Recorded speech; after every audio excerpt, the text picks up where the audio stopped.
Everyone, and welcome to the Life After Disclosure Conference here on the multimedia streaming platform of the Conscious Awakening Network. Now, if this is your first time with us, a special welcome to you and an invitation to please check out our website at consciousawakeningnetwork.org and sign up to be on our mailing list. Or you can download our phone app from your app store. And for those of you who are returning attendees, welcome back. Now, today I am super excited, and it's an honor and a privilege to gather with some of the brightest minds and most passionate individuals dedicated to exploring the profound implications of UFO and UAP disclosure and what our lives may look like after that happens.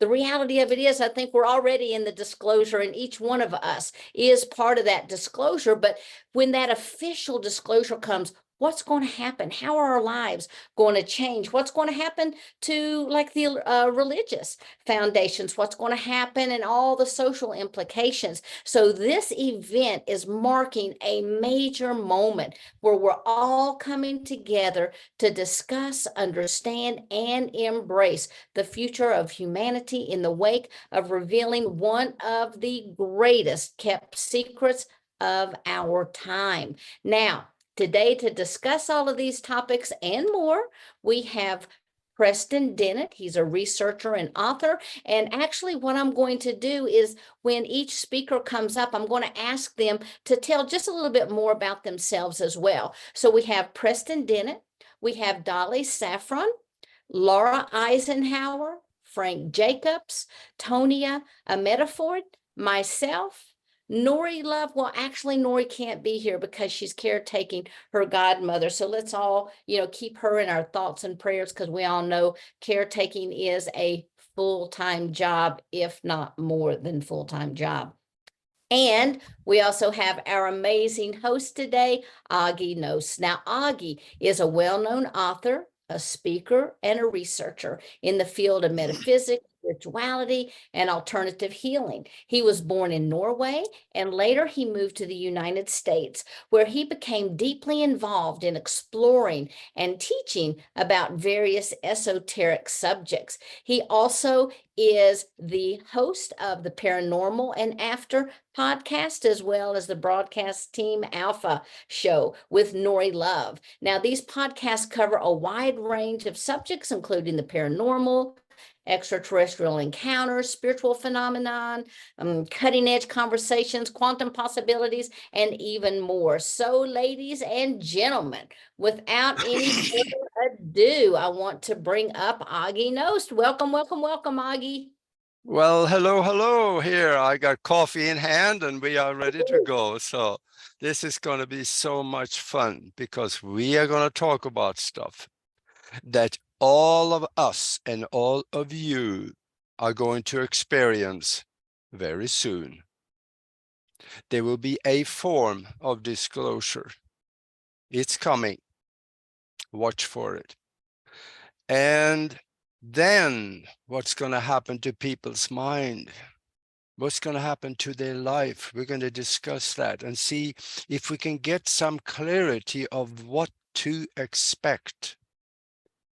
And I also suggest that all those people that told you you were nuts when you talk about UFOs and extraterrestrials and the aliens are already here, some of the people that their eyes roll back in the head and they just stumble away from you and want nothing to do with you anymore, they are going to come. Sorry, that's what I get for not turning the phone off. They're going to be knocking on your door and they're going to say, yeah, I know you talked about UFO and the extraterrestrials, and I guess you were right. So be gentle to them, because this is their time of extreme fear for many of them.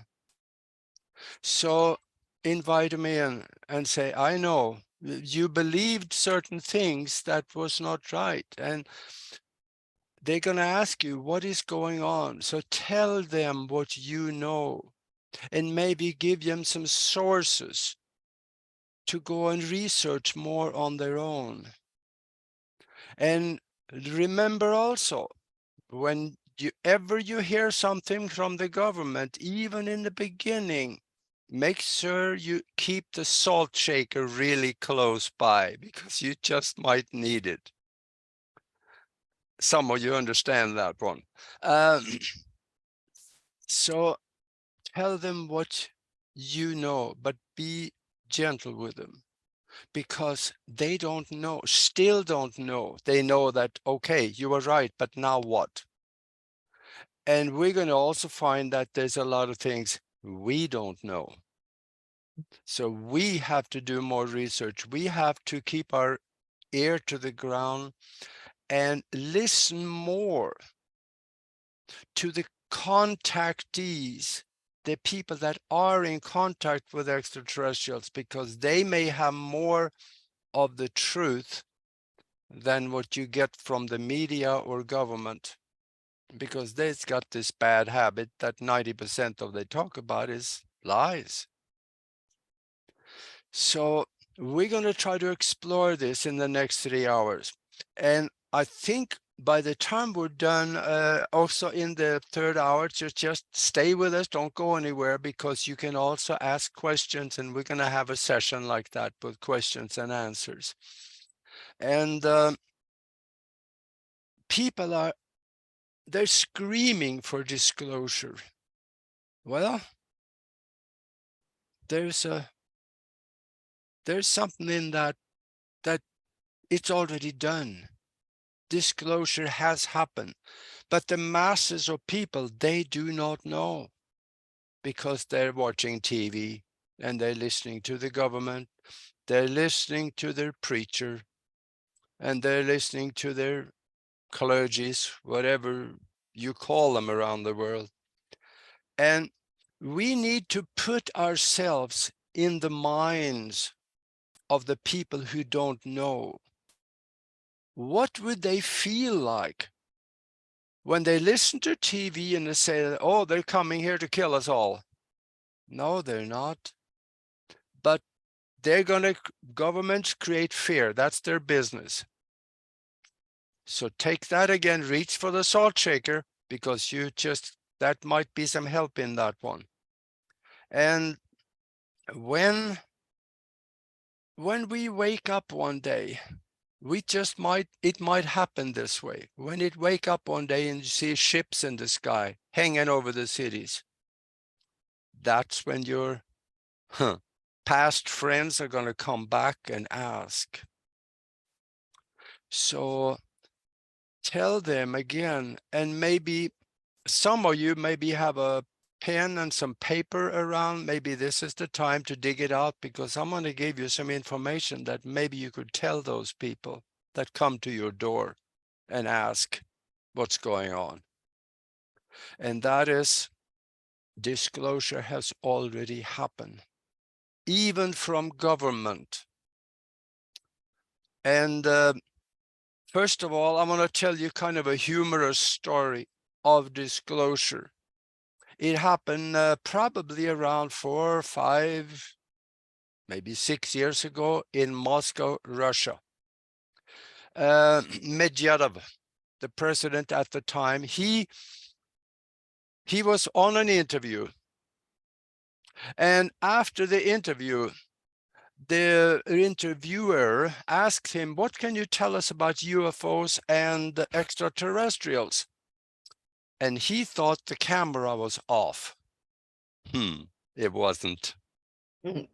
And he said, oh yeah, when we come take office, we get this dossier. That dossier, that's a French word for file. And he said, it explains that UFOs are real, the extraterrestrials are here, and we communicate with them. That statement was so powerful that the people at the TV station, they thought, this is so good, and they ran it on live TV in Moscow. The Russians know, they have been told disclosure already. And then we have this FBI document, but people don't know about that either. I wrote to the FBI myself, and I got a copy of the document. And I have a cover letter from the FBI stating that, yes, this document is real. It explains that UFOs are real. There were several crashes in New Mexico, and there were 50 feet wide flying discs, and there were 3 people in it that were 3 foot tall, big eyes, and clothing and metallic clothing, and they explain it in their own website. It's a form of disclosure, but nobody hardly talks about it. And then there is this NASA document that was compiled. They write this down because you can find it on the internet. It's free now. There was classified above top secret for 20 years, and then it ran out. The classification is called Chronological Catalog of Lunar Events. They talk about spaceships flying across the surface of the moon, throwing shadow on the ground, explosions, and all kinds of activity on the moon, dating back decades and hundreds of years. That was observations of it. We were not there at that time. That had to be extraterrestrials. And then there was a statement by one of the leading engineers at the Marshall Space Flight Center in Huntsville, Alabama. His name was Joseph F. Blumrich. He studied the moon and all of the verified activity up there for 18 months. In fact, he asked the Russians to send them what they could release on it, and they did, under the condition that they shared the information with the Russians, and they did. And he made the statement. And the statement, I wrote it down because I wanted to get the quote just right. He said, the moon and Earth are and have been visited on a regular basis by extraterrestrial beings. That came from NASA. Folks, disclosure has already happened. You may want to tell the people that is coming to your door about this, because this is powerful. It cannot be denied. Especially this one, right on the FBI's website. The CIA also have a document that is called the smoking gun document. You'll find it, I think, in, they keep moving it around, I hear, so that's hard to find. But if you go into, there's something called the reading room. I think you can poke around in there, you can find it, where they talk about, yes, extraterrestrials are real, but most of them are interdimensional. So disclosure has happened, but the masses do not know. And this is the information coming out right now from right and left and above and below. They come from everywhere. There are whistleblowers coming at us, giving information. And it's building. The tsunami is building. There will be a day when they can no longer deny it. Either that, or there will be something happening in the sky that cannot be denied also. And the government will have to come out and say, yes, it's all real. And we've been talking with them. The reason that the government will have to say that, yes, we have been in contact with them for years, is probably because after a while, we are going to be able to communicate with these extraterrestrials. And they are not going to lie to us and say that, yeah, we just made contact with you last week at 4:15 on Thursday. No, that's not going to happen. They're going to tell us the truth, that we have been talking to your government and people of influence for decades. So it's coming. And for us tonight and today, wherever you are around the world, we are going to try to poke into the murky waters of the minds of the ones that don't know. What do you think their life will be like? What will happen to their paradigm? Will it all blow up? And we don't know. But it is our job. If we are on this panel or in the audience here, it's up to us to help those people through that scary time.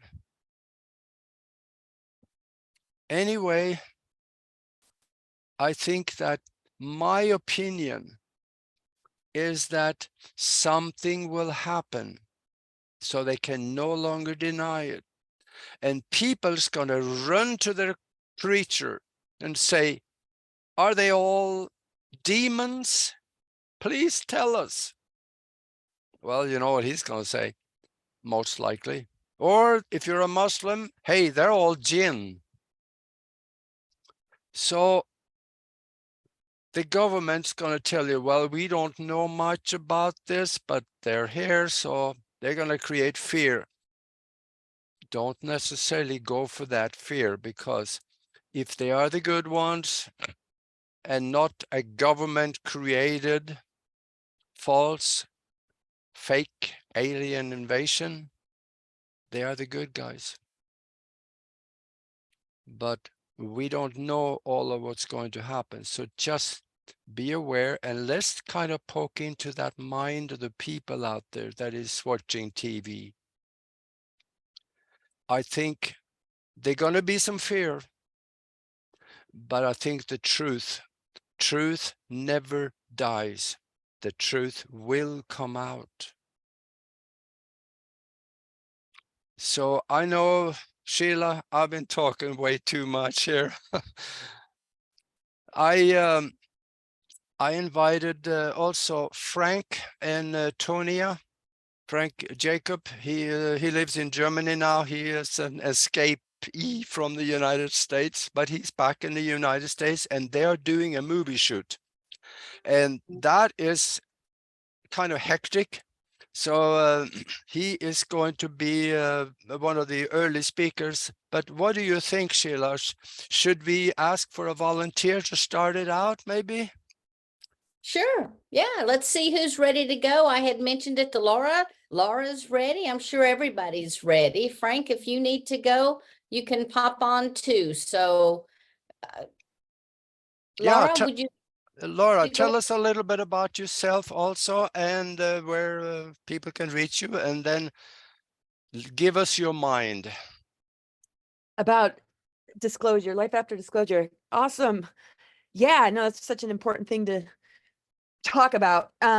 My name's Laura Eisenhower. Like you said, I have been a researcher and somebody who has been diving real deep into the rabbit holes for quite a long time. My great-grandfather's former president, Dwight David Eisenhower, and just everything about his administration has always drawn my curiosity, questioning why I'm even in the family, and my relationship with him. And we were very close, and we still are on a spirit to spirit level. And through the help of remote viewers and working with clairvoyance and going to a clairvoyant institute myself, I've been able to uncover a lot. I was also recruited to go off planet. I was in the documentary Packing for Mars that Frank, who's with us today, Frank Jacob, put together, directed, produced, and Tonia. So I got to meet them and yeah, really delve into the subject of, and which I have in my book called Awakening the Truth Frequency, Alternative 3, and how the recruitment to go to Mars relates to alternatives 1, 2, and 3. Alternative 3 being all about timeline manipulation, looking glass technologies, which they used to locate me in a previous lifetime in order to steer me on this particular Mars Alternative 3 timeline. And what I've come to understand is Eisenhower was briefed about a descendant that would be born that would bring about truth connected to his warning about the military industrial complex, and also things that I would end up finding out along the way. So they wanted to divert me. And so my research really goes into that based in this experience firsthand and what I've learned from other whistleblowers, experiencers, SSP individuals, and, you know, higher intelligence individuals like yourselves. And we all have access to this within our own being. And the most important thing I feel during this time is to understand how much we look outside of ourselves and how much we need to really focus on what's within. And I think what was really telling in his final speech was we need to be a knowledgeable and aware citizenry. And what I've learned about his relationship with Val Thor, with the Guardians, petitioning the Guardians, through the help of Val Thor, he was able to set up the Earth Alliance, Ike's Force, which is the USMC special section, a benevolent program in order to divert the super soldiers into a positive trajectory, which goes into a lot about how that works, and also the White Hats and the Earth Alliance. And so meeting the senior advisor to the Earth Alliance helped me to understand what really took place in 1952. That was when the agreements with Greys was established, and the surrender to the Nazis was established under Truman. And so a lot of false narratives have been saying that Eisenhower signed the treaties with the Greys, and he did not have the legal authority to do so. The top secret levels above the president were like 20 and then became 28. The creation of the shadow governments, the loss of power of the president was very apparent. So they blame him in 1954 for signing a treaty when in actual fact he invaded Dulce underground military base and tried to take out the Greys. So this is all through synchronicity and through being dedicated to the truth. And in understanding this, I think it's going to protect us in these times of life after disclosure. Are we really getting the truth? And like you said, Auggie, truth will stand on its own. So I present this stuff without a major attachment. I'm not here to be biased. I'm here for truth, just to lay it all out. This is what I've learned. This is what I've discovered, not knowing that this is what I'd end up finding out. I used to talk about things that didn't really fully resonate, but I needed to bring the conversation to the table about perhaps a treaty being signed in 1954 called the Greada Treaty. And life has taken me in a completely interesting direction to uncover something much, much deeper that actually makes a lot more sense to me. So through all of that and my recruitment to Mars and having a mission that I was very aware of as a child and my connection with Eisenhower, my work and expertise and my research really reflect what I've discovered. And so does my book. Awesome. Thank you. That's fantastic. Thank you so much. Yeah, for that sharing. you wanted me to go further. I didn't know if there was questions or you want me to just go more into it. I think what we're going to do is, if you want to go ahead and go a little bit more into it, for about five more minutes or so, and then we'll bring up someone else. We're going to kind of do like a little round robin. And then, thanks. Okay.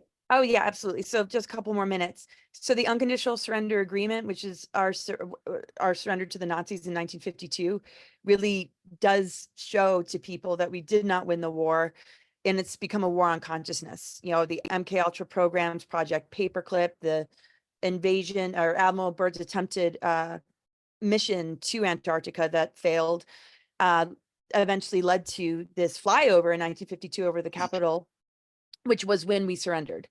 And all of this was signed by those in Congress and Truman, and everybody, every president since Truman has had to go along with it.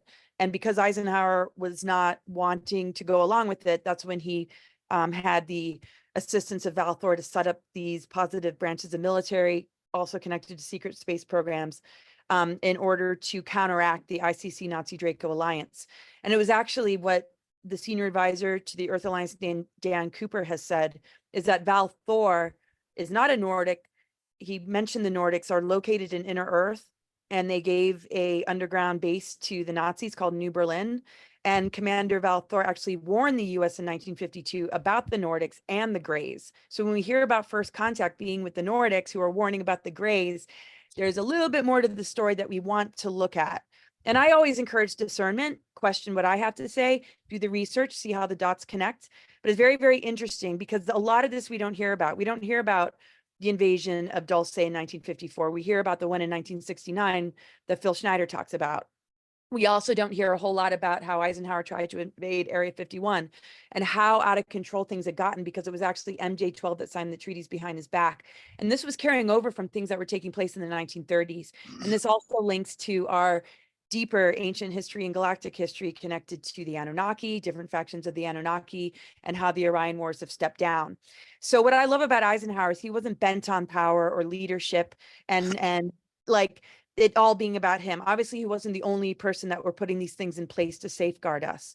A lot of people and us that have come in and incarnated are a part of this greater migration that he mentioned of advanced souls that would come in and bring about this great awakening, all tasked with different missions that we would bring together and unify, because it's really us that are the powers that be. The government structure is all based in mind control and manipulation. That's what it's become. So to be a knowledgeable and aware citizenry is also to understand our dormant DNA, our soul matrix connected to nature, how this planet is an ascension planet, and how we're all tasked and are born with a starseed mission that is going to override the powers of the government that are not the powers that be. They're vampiric, and they have stolen our power, our dreams, and our creative energy to engineer artificial timelines to convince us that that is what reality is. And I think that this is life after disclosure, is that we're going to realize that we have incredible creative power and that we are naturally going to go through growth periods and events that will help us to switch on what's dormant and move through the gatekeepers and dissolve the frequency fences if we could not think in terms of duality, failure and success, reward and punishment. We can actually see that these are incredible opportunities in the face of adversity and challenge to rescue our treasures, to begin to get to know these dormant aspects and how that relates to higher harmonic universes, higher harmonic earth energies, and how the ether energy and the return of the mother is helping us to purify and clear genetic damage and toxicity from the nucleic acids of our DNA, which are elemental and relate to the planetary grid network and the stargates, and that we are everything we could possibly need. And the guardians and higher benevolent beings will make themselves known as we begin to move to these levels of awareness within ourselves to be able to even comprehend them. And we got to be very careful of the problem, reaction, solution forms of disclosure that might appear to be benevolent, looking to save the day, that might be taking us down a course of further enslavement. Wow, Nora, that is you encapsulated that phenomenally. Let me ask you a quick question. What will happen to people that is watching TV? What will happen to their paradigm and their thinking when much of this will be coming out? What do you think is going to happen to them? Yeah, I mean, I think everybody's going to manifest their own breaking point. I mean, I look at it in comparison to, a relationship that you're invested in. You ignore the red flags, but other people see them. They're trying to tell you, and until you really experience it for yourself and those red flags become bonfires and you realize you're just going to get burnt, you're not really going to, cut the cords. You're not going to move on. So I think the ones that are still invested, that are narrow-minded, that are putting the blinders on, something within their own physical being is going to create a crisis. There's a lot of rude awakening happening, but there's a point in which there's such a crisis that is going to happen where the soul within that person is going to cry out and say, don't do this anymore. You deserve better. You're made of more. And that will be the breaking point. And we're not all on the same trajectory and timing of when that breaking point happens, but the ramifications of not having that breaking point is being more assimilated into like this AI, into not thinking for yourself, into like, which we already are seeing, the total loss of intuition and constantly being triggered into a panic response, into a trauma loop that will cause you to constantly seek something outside of yourself to fix it. And that can be very, very dangerous. And I think we need to accept betrayal as an opportunity to recognize that we deserve true love, just like we do when we have to get out of those abusive relationships. That there's so much more for us. We have to process through the grief, the pain, and the betrayal, but it means that there's so much more to look forward to because we deserve so much better. So I think everybody is going to have a breaking point, whether it's in this lifetime or not. All souls return home and return to source. And we see certain species that are trying to, heal their dying race or rectify the choices that they made in the past, as we do as souls when we go down too far down a road that is keeping us from something that we can't destroy, that'll eventually override and begin to turn us onto a more healing path, that eventually all souls will get there. Wow, now you understand, folks, why Laura Eisenhower is here, because think of that depth of consciousness, what she explained, that is most likely that what we are going to go that timeline. And I definitely want to be in her timeline. That's for sure. All right. Make sure I'm on all of yours too. Yeah, just like, where'd Laura go? All right. Well, what do you think, Frank? Is your friend there available? Or maybe that you could start out, and then whenever she shows up, if she can make it, then she can also come on later. What do you Sure think? thing. Yeah, we've already organized that. So it's a good idea probably for me to start. And then I'll pull Tonia into the Yeah. scene at the right moment, hopefully. Okay. Give us your mind. Here it is. Yeah, great to be here. Thanks for inviting us on to talk about this amazing, really subject, kind of key subject for our times, I would say. For me, it was what got me interested in really pursuing this world, this reality, was the work of a now deceased filmmaker by the name of Jose Escamilla, who I want to give a shout out to if he's out there on the interdimensional planes listening, because of his film showing anomalous objects on the surface of the moon. And you were talking about that a little bit earlier, Auggie, in your documentation that you were showing. So that kind of, his approach to filmmaking by showing us images available, and then of course later was deleted, led me on this path. And I think you know, Laura's tied in too, and it's great to see you, Laura. And actually we have a connection. For me personally, in the very beginning, I was looking for a subject to make a film, something very cinematic, and you know, I stumbled on the whole disclosure thing. At the time, I think it was Carrie Cassidy and Bill Ryan had just done a conference in Barcelona around 2009. So that, I guess that puts me back about 15 years that I've been kind of directly interested in. And I realized, wow, there's this whole world out there. And it brought back for me a memory of having been, when I was living at a certain chapter of my life, I was interested in using foods for healing and getting into, you know, changing of a lifestyle and being more conscious of your body and the earth.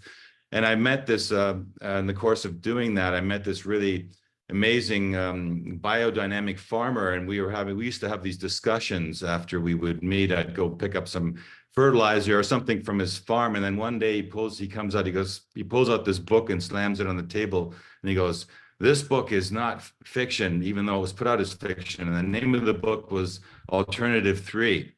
Yeah, by an author out of England called Leslie Watkins. And so, you know, he gave me the book and I took it. And of course, the book is written from the perspective of a Fleet Street journalist, and meaning somebody who's quasi an investigative journalist. And the book was put out in response to a movie or film, a series that had been running in England called Science Report, and kind of as their last going out episode, which they planned originally on airing on April Fool's Day, which didn't actually go that way, but it was eventually put out, I think, in May or June, and it was kind of like England's mini War of the Worlds, because in this what they called mockumentary was the story behind the colonization on Mars that was using the moon as a base, a jump-off point, and to run, you know, clandestine in the background, and they were draining the scientists and the minds of people on Earth to go to this new colony on Mars.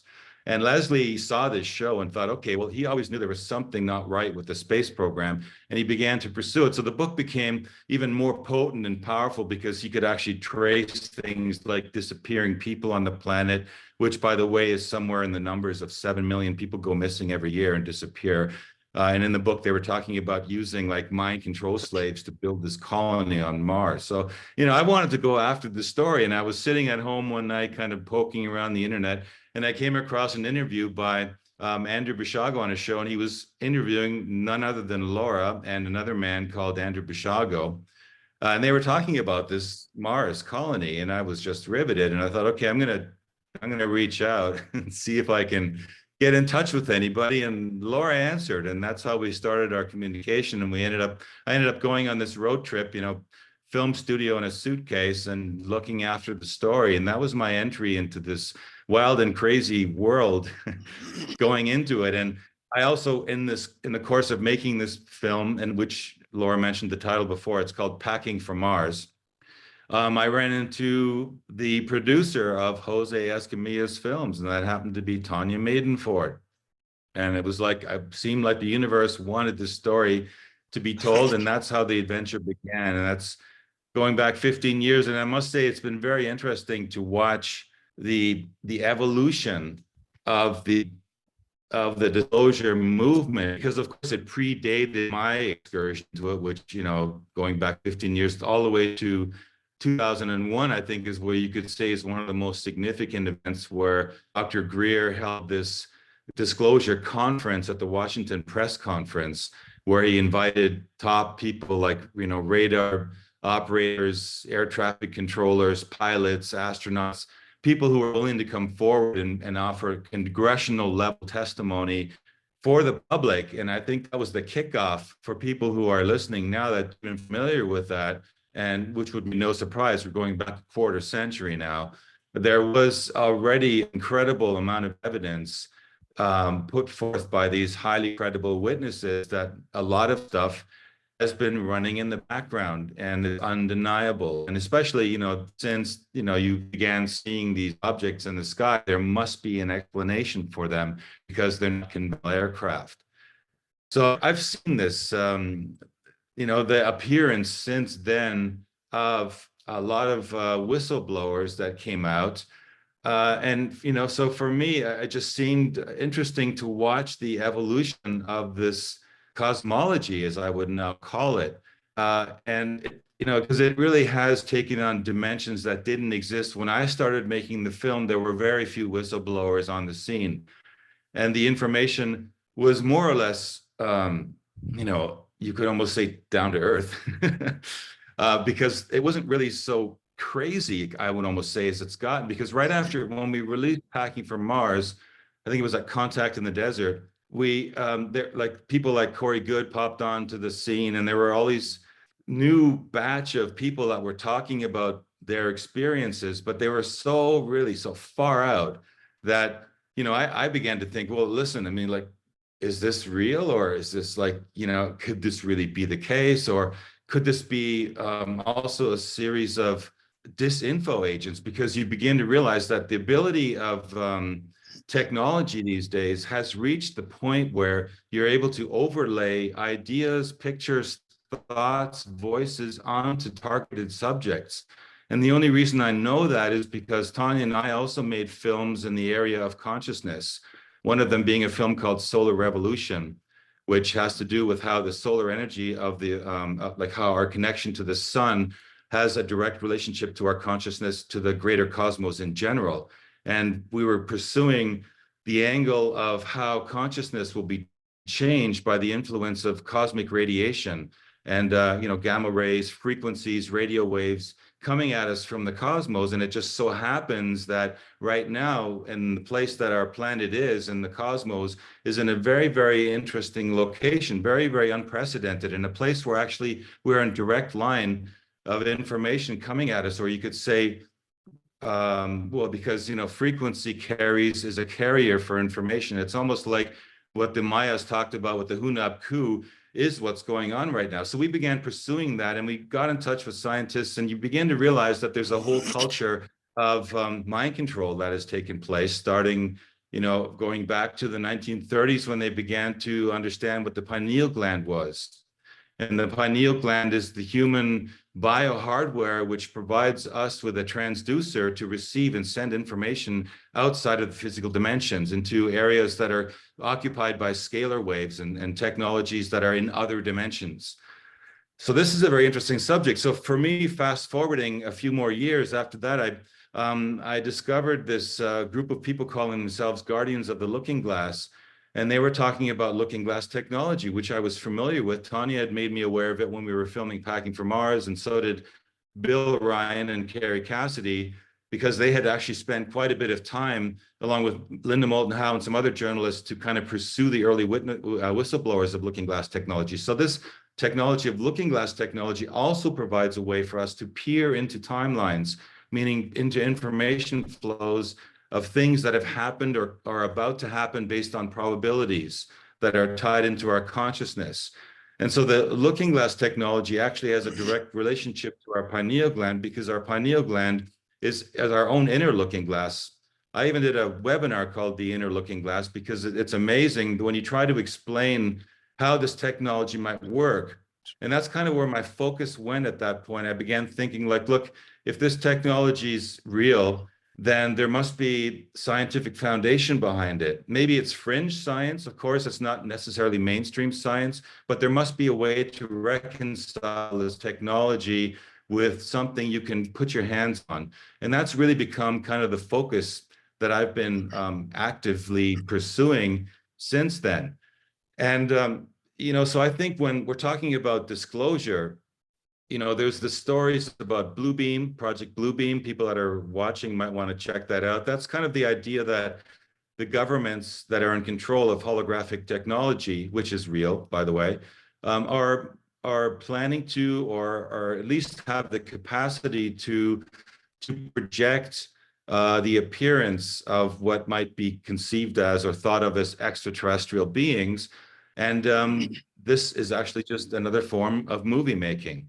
So it won't be real. So, you know, this kind of stuff about what'll happen when disclosure happens opens up a whole can of worms, okay? Because look, technology in control of extraterrestrial beings implies technology which is way beyond the technology that we as human beings have developed. And since we already have access to looking glass technology, which allows us to peer into timelines, then and there's a direct relationship to our consciousness and the earth, and our storing connection to transduce our pineal and information at the Akashic records, which are the Schumann frequencies in the magnetosphere of the earth, then there must be technology available, or at least in terms of if you're an advanced civilization, to actually tune in like a radio, this stored database of an incredible wealth of information which humanity has deposited into this field. Now, it sounds wild and crazy, but we've begun to back all this stuff up with real the works of real scientific evidence. I mean, we had Michael Persinger talking about it. He's a neuroscientist who's in our film Solar Revolution, about how this actually works. What's the mechanics behind us storing this information in this vast pool, which then will be recallable. So one of the aspects of disclosure which interests me a lot, and that's kind of why I was interested in jumping in here, Aga, on your panel, is that this technology actually for disclosure, when a disclosure happens, will open the door to us being able to decipher for the first time, maybe ever, what really happened and what was manipulation. And, you know, because so much that is going on in history that has been documented to happen is actually not really what happened. And they've changed our picture of the world based on many times false history. You know, what we have today, this term fake news, right? Well, by extension, fake news of today becomes the fake history of tomorrow, meaning that if you begin to invest in ideologies that are based on something that's false, you will actually lay down a paradigm, a timeline, which is a false timeline. And so my hope is that when disclosure happens, when these extraterrestrial influences begin to make themselves visible in a more official capacity on our planet, that we're going to be able to see, you know, what part of it was an absolute manipulation on the part of the forces that are on a terrestrial plane that are manipulating our world through the typical, usual methods of financing things, media control, blocking certain individuals who are truth tellers or have technology from getting the technology out to the world. So we're going to be able to have a kind of a record of what was real, what could have happened, what might have changed the trajectory of our timeline when they actually show up. And I think it would be really cool, for example, to have something like an A/B, video where you could kind of say, well, this is what we thought was going on, and this is what really happened, right? So I think that could be very, very, very interesting. Because and another thing that is going to happen is it's kind of like a teachable moment for us, because we talk about having extraterrestrials moving into our world to help us advance, right? Well, there's this issue of free will. How much of that is tied into free will, and how much are we responsible for fixing? I think you were talking about, Sheila, religion, right? That what is going to happen to the religions and things like that when people realize that there's these other beings out there.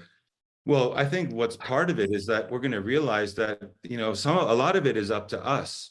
We have opportunities to perceive reality with a filter and with discrepancy, and with being able to decipher, is that real or are we being played?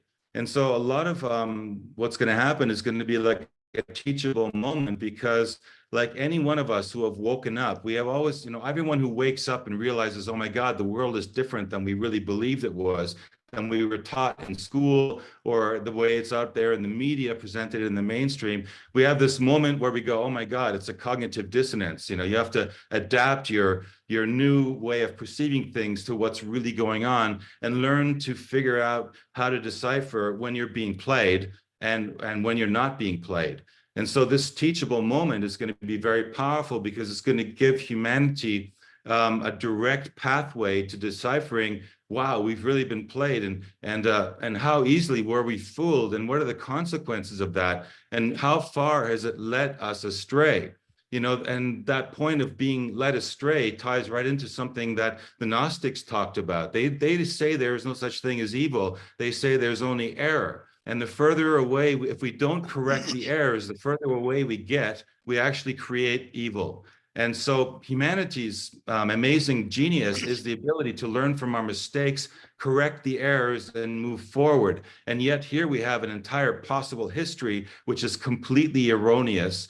And we can now figure out, oh my God, like how far from the original plan of humanity have we gotten? And then the ultimate, of course, the ultimate win on that situation is that we've realized that we can correct the path, and that maybe the extraterrestrials are going to provide us a way for us to decipher what was real and what is fake, and to return us back to the original path. That's kind of some of the ideas that have been bubbling in my head since you brought up the topic, right? Like, what is like, we know, for example, like when we talk about the world wars, right? I mean, I've been particularly interested in mining into the historical documents of what actually took place in the First and Second World War. And what you find out is that, many of the things that did take place were complete manipulations, that, people that were considered guilty actually are in retrospect innocent.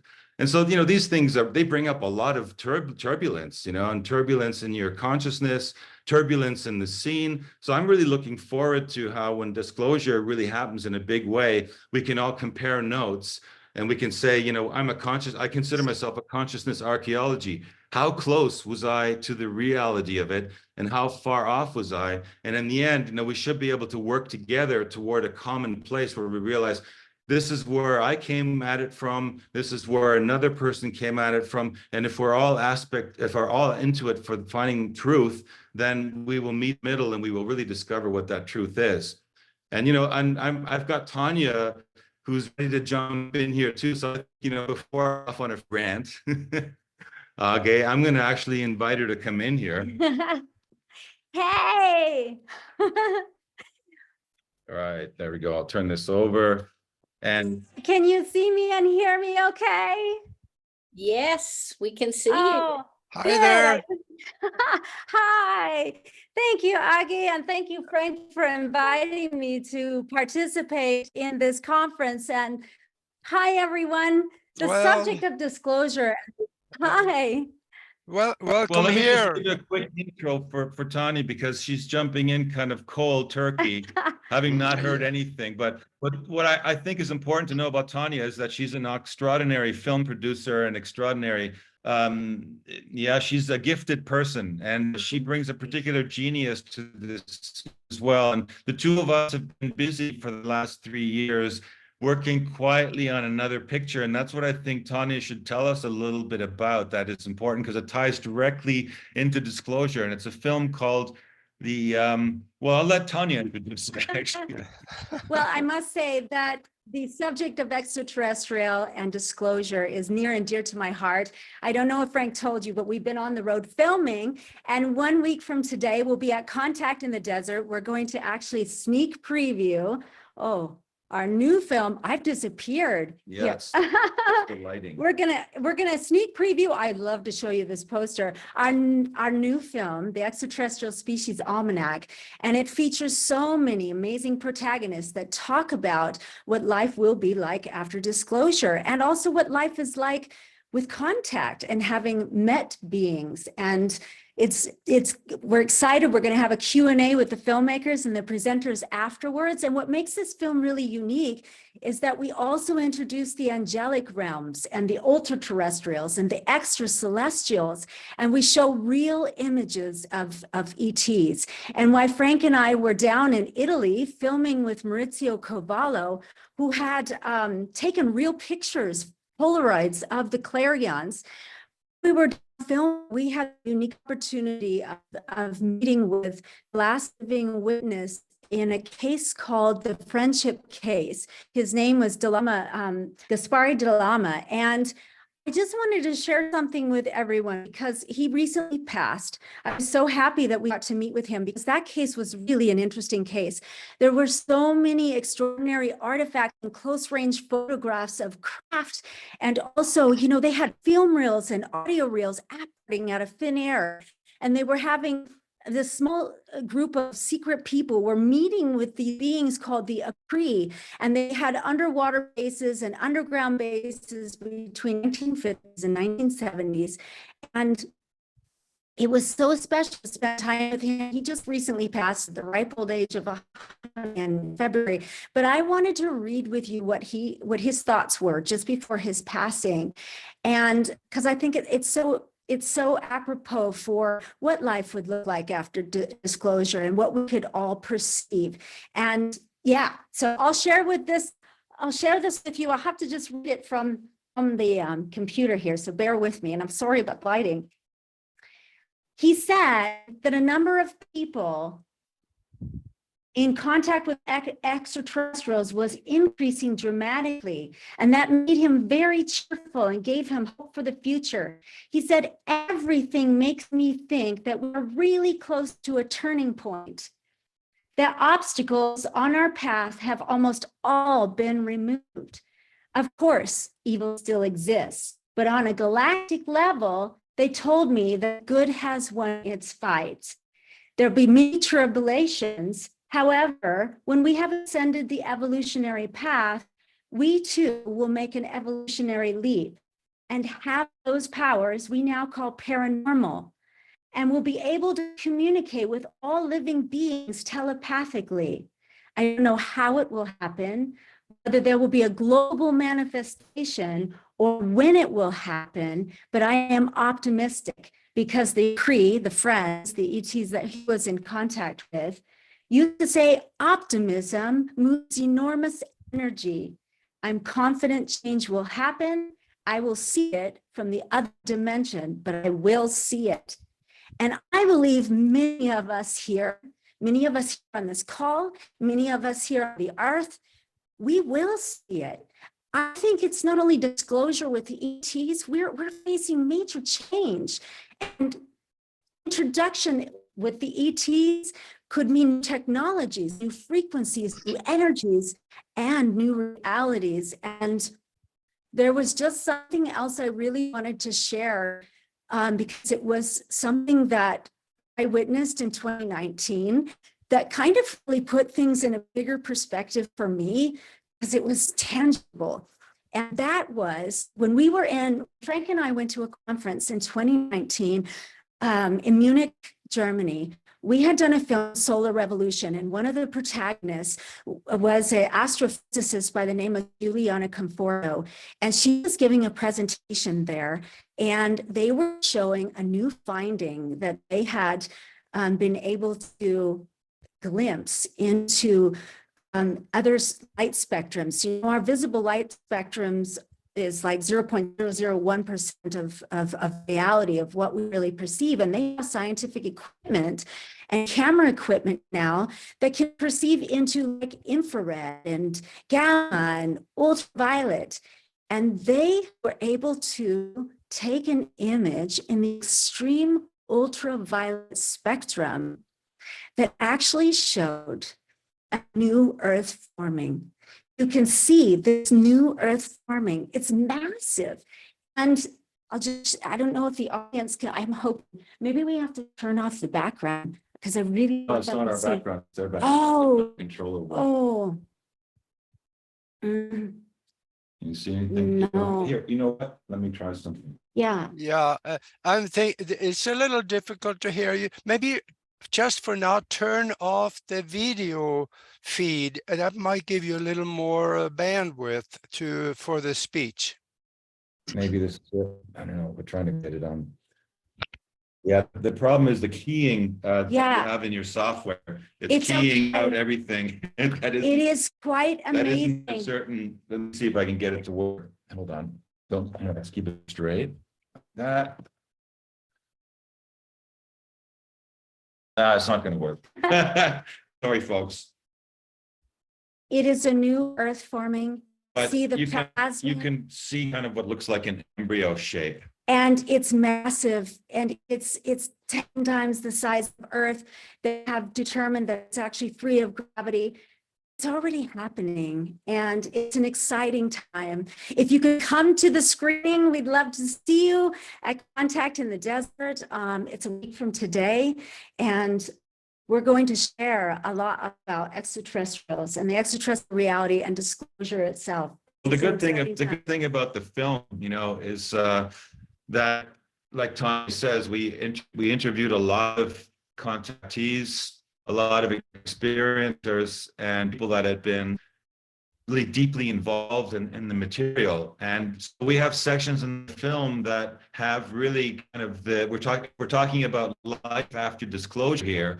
What we have is people in the film that are telling us from the extraterrestrial perspective what life after disclosure is going to be all about. Wow. Yeah. So that was a mouthful and an earful, right? You guys didn't get a word in edgewise.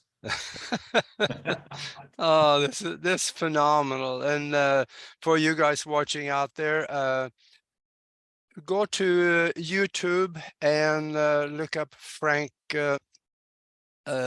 Joseph, because he has some phenomenal videos out there. And also he was on Broadcast Team Alpha on YouTube. Also, he was talking about the looking glass, and that talks about the future, because the looking glass is a piece of equipment that has been created, and it was working, and it shows the future, but at several timelines converging into one eventually. And this gets interesting, and folks, you need to watch this, because his research on that is phenomenal. And also, Frank, while you're at it, where can they get a hold of you and Tonia? Websites or anything? Yeah, I mean, we have several different websites. We have our film website, which is where you can get direct access to all the films that we've produced so far. That would be screenaddiction.com. And we individually have, I mean, I've got my own website, Frank Jacob. It's by the way, it's not Joseph, it's Jacob. So frankjacob.com. That's a place where you can go to access links to also Screen Addiction, but you can get to, we have a film streaming platform. I highly recommend people check out our films, Packing for Mars. We have a film with out of place artifacts researcher by the name of Klaus Dono. It's the only actual film out there with respect to his work, which is talking about archaeological finds around the planet, which, if they were all published and made available in the mainstream, would mean a rewrite of history. Well, we love those kinds of subjects, of course. Nothing like shaking up the paradigm a little, right? And then we have Packing for Mars, of course, is available there. And We have Solar Revolution, which is really, I think Solar Revolution, we made that film 10 years ago, we released it. Or actually 12 years ago, 2012 is when we released it. And, looking at the way we're a solar maximum right now, and I think many of you people experienced these energies a couple of weeks ago with the Aurora Borealis reaching down into Idaho or down to down south where they never really have any business being, indicates that there's a lot of energetic stuff going on, which coincides with everything we talk about in the film from a scientific perspective. So we try to, like I say, ground that information with science so that people can understand it from an explainable level. So that would be, available on that site, on our film streaming site as well. And I personally also have a news site that I've developed where I published things that I've started doing since the Looking Glass Guardians information, where I publish webinars, and that's the cyberhive.tv website. So if you want to check out some of the courses that have been produced there, so far it's been something called the Tale of Timelines, which is talking about the Guardians of the Looking Glass, the Looking Glass technology in general, goes through a 6-hour in-depth deep dive into everything and anything that has to do with it, scientifically as well as metaphysically. We go into a lot of really metaphysical information, and the subsequent webinar was called, like I mentioned, the inner looking glass, because our own bio hardware in our bodies gives us the ability magically to tap into and access similar technology that is mimicked by outside physical external hardware, such as looking glass technology. And I'm currently working on a new one, which I'm calling Time Capsule for the Future Past, which is going to be digging more into the real history of our planet and to where we've kind of gotten to right now. What are some of the actual historical events that have been hidden from us, and how did that affect us? And then it takes also a 40,000-foot perspective and uses that perspective to give us the meta-narrative to where this error in the timeline may have actually begun. Very, very fascinating stuff, and I'm bringing in some top comparative mythologies on the planet. I'm bringing in the top revisionists, people that are actually, they've put out information so provocative that actually got them arrested. So, I mean, that shows you the kind of level of integrity behind some of the people that are courageous enough to put everything on the line to get the truth out there. So that's our pursuit. And Tonia and I, like I said, we're just, looking forward to releasing the Extraterrestrial Species Almanac in conjunction with Craig Campobasso. Shout out to Craig if he's listening. He's going to be at Contact in the Desert next week. We're going to be there. There's going to be a panel. We're going to have a riot. There's going to be parties, and there's going to be get-togethers. And I think, I mean, that's about all I should say. I think you should, maybe bring in some other people. I don't want to hog the limelight here. Yeah, and also Frank and Tonia, and also Laura, put your contact information in a chat room. Also, there is all kinds of questions in there about how to contact you guys and see your material. Yeah, I'll put it in the. Do that. And Frank, I just can't help it. I gotta ask you the same thing, and that is. Yeah. What do you feel would happen to the people that is sitting on the couch watching TV every night and don't know nothing? What will happen to their paradigm when all or some of this becomes common knowledge? What will happen to their mind? I think what's clearly going to happen is what happens to really everyone that has this wake-up call. It's like it's being thrown into a cold pool of water. You have to, it's a shock. It's going to be a big shock. We're getting to a place where, if we want to take the meme of timelines and look at that framing of how things are going to move forward. And we've been talking about the convergence of timelines, meaning that we're going to reach a timeline where, the truth is going to prevail. And so these people are either going to embrace that information. And I think, there are surveys out there that have described about 70% of the population of the United States are unbelievers, but they just don't talk about it. So I think there's going to be a great, exciting period of time where those people go, finally, finally they're admitting it, right? And then there's going to be those people who just don't want to come along on that path, on that journey, because they just can't. Probably we're going to be talking about the older, people, maybe younger people that'll be more interested, more open to it, embracing it, because they've all been watching the cool sci-fi flicks on Netflix, on Amazon Prime, and all these new channels out there. So they're looking for it, kind of. And we know Tonia works in Hollywood, and she's like done films, and she's seen how Hollywood is a platform for what they call soft disclosure. So I think there's going to be a split, you could say, in the people who are willing to embrace it, and they will probably, I don't know if they're going to thrive, they're certainly maybe not even survive in this timeline, but it'll be the kind of reality between where you have the freedom to say, well, I don't believe that, or I believe that, to where you just kind of have to accept it. This acceptance is what I believe is kind of going to bring about these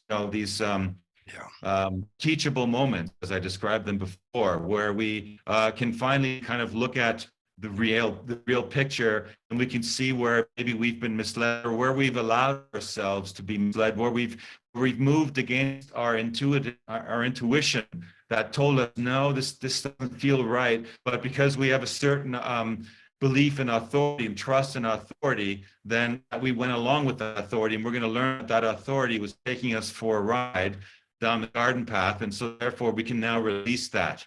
And so I think it's going to be very exciting. It's going to be very positive. What do you think, Tonia? Yeah, absolutely. I mean, I think there's two different types of disclosure, and one is the idea of extraterrestrials and that being disclosed to the person on the couch, but it's also disclosure in a greater way in terms of, could our reality change? How big is that disclosure? Is it just the knowing of the extraterrestrial reality, or a step further, if it's the kind of disclosure where it's a combination of the presence of ET and some sort of cycle event?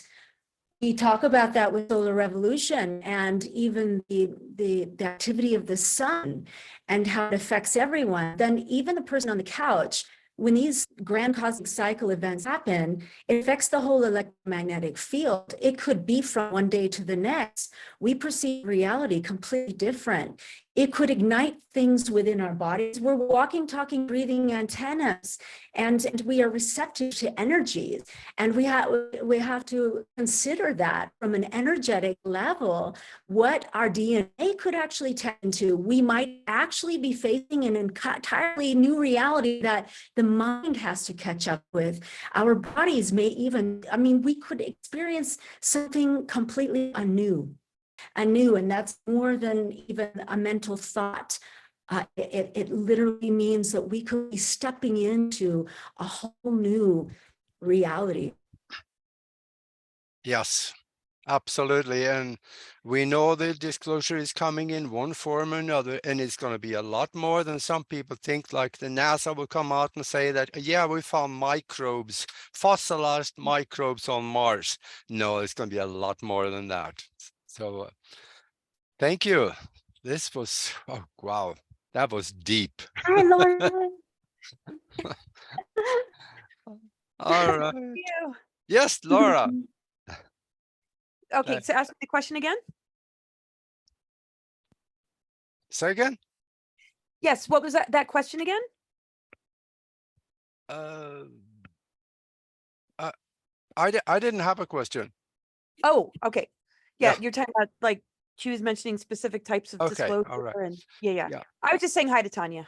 Yeah. Yeah. And for those of you watching right now, don't go anywhere, because this is going to get a lot deeper, because I want to also talk about some of the good stuff that will come from this form of disclosure, by benefits when we start associating with an alien race with superior technology. What are some of the technologies that we are going to be availed to? Maybe they won't give it all to us in one whack, but there'll be some feeding, there will be some things coming. Where are those technologies and this knowledge going to bring us in the future? I want to talk about that in the future.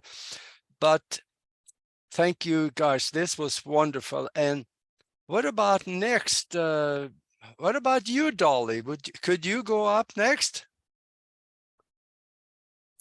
Sure, I can go up next. Yeah, I Okay. know you got some good stuff to talk about, and the insights that you have. You've been a guest on our show and also on the Conscious Awakening Network. So we want to hear what you have to say. Okay. Hi, I'm Dolly Safran, and I am a conscious contactee. I am a generational contactee. I am a hybrid contactee. My family familial lines have been watched over and encouraged, and everything in prior to me and my family was all meant for me and a few others who I'm related to come to where we're at now. I chose this path even before I got here. I knew I was coming for this. But I want you to understand that a teachable moment must include not one truth, but all truth. And my experiences with ET are that I grew up being taught by them. They are my teachers. I've not only been taught by them, I was taught here also by others who were scientific.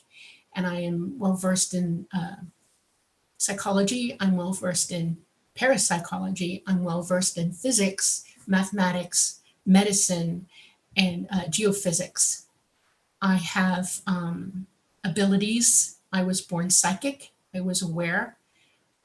When I came to, I was about 2 weeks old. Before that, my mother was put to sleep because she had a pregnancy that included a twin. But then when she went to give birth, they realized my twin was missing, and it became a serious situation at that point. And they put her to sleep with scopolamine, which is a knockout drug, and it affects the fetus or the baby as well. It took me a couple of weeks to gain consciousness. When I did, I was fully aware. My first real memory was being driven to Florida from Georgia by my parents in my pram. You know, pram comes off the wheels and they can put the basket of it in the car as a conveyance device. And I remember holding my foot up and looking at it with the stuff going by in the window. That's my first conscious memory. I also was born with the ability to remember who I am. I have memory of most of the lives that I've lived here and in the universe. Literally, by the time I was 5 years old, I was demonstrating abilities and demonstrating to my parents that something was not only going on, but I had no clue that my father knew what it was. The governments knew who we were. My father was a lieutenant colonel, airborne ranger. He was also an architect. He worked for NASA. I'm a NASA baby. I am very well versed in the sciences on this planet and in the universe. And I know enough to speak with some teachable authority over truth. So I'm going to give you an overview of what's actually disclosure is and what's coming. Disclosure has already happened. Every human being on this planet has the ability through your pineal gland, which is a gland that is part of your endocrine system. The way it works is it has optic nerves in it that perceive light and dark. So it regulates your circadian rhythms, but it does something else. It is capable of receiving and transmitting your brain waves, which are alpha, beta, theta, gamma, and delta. We all have this ability, whether we're using it wide open or not, depends on who we are and what we've learned and how to use it. We have intuition, which is a fancy way of explaining that we're hearing and seeing things that we can't quite explain because you're not fully aware yet with your abilities. These abilities have been coming much stronger in the last 100 years. And that's because there are those of us who've been planted on this planet to encourage it to happen. ET wants us as humanity to wake up. They want you to explore the work that it's going to take you to clean up your body, to remove all the toxins from it. Fluoride, number one, because it calcifies your pineal gland and it makes it impossible for you to openly know what you're hearing outside of your physical body. It is important that you wake up because you can't make decisions on belief. Belief does not give you knowing. It doesn't give you the facts. It doesn't help you understand what's truly going on around you. And the history of humanity is that we're great storytellers. We can convince you of almost anything. There's a lot of conning going on in this world, and the governments are like right at the top of it. And there's a lot of things going on, a lot of misinformation that has become reality for people because they don't have, number one, the ability to hear the truth, and they don't have the scientific knowledge or background foundation to say that's poppycock, that can't be. Science is very specific, it's empirical, it knows the truth. It has studied it, it has proved it backwards and forwards, and it has put it into the record on this planet. Every scientist on this planet knows what the empirical record says. Most people don't even realize that you can read that information is available to you.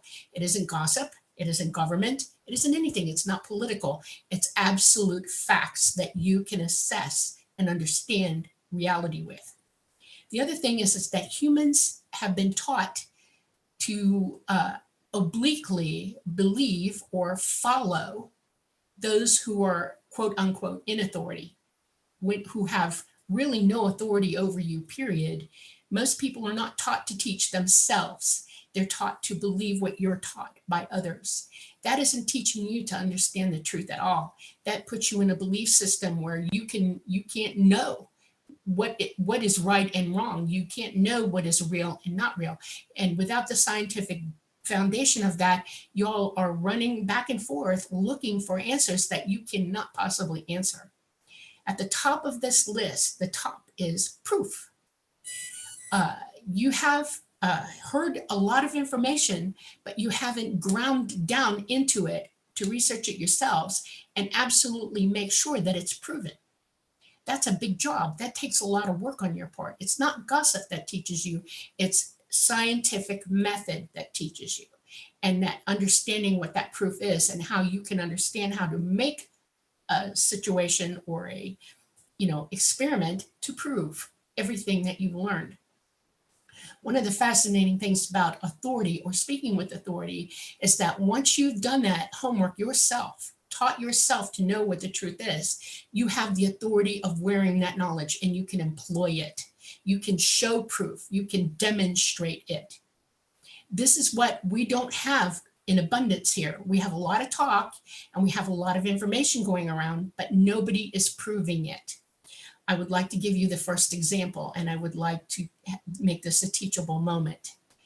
One of the things that is important, and I've heard it discussed already, is that our planet, our sun, our solar system is going through a change. Yes, it is. Every 12,000 years, we go through in our galaxy an electromagnetic current sheet. It is huge, it is large, and it revolves around our galaxy. There are multiple current sheets in our galaxy, because if you understand the way energy works, this is how energy moves around in planes and circulates.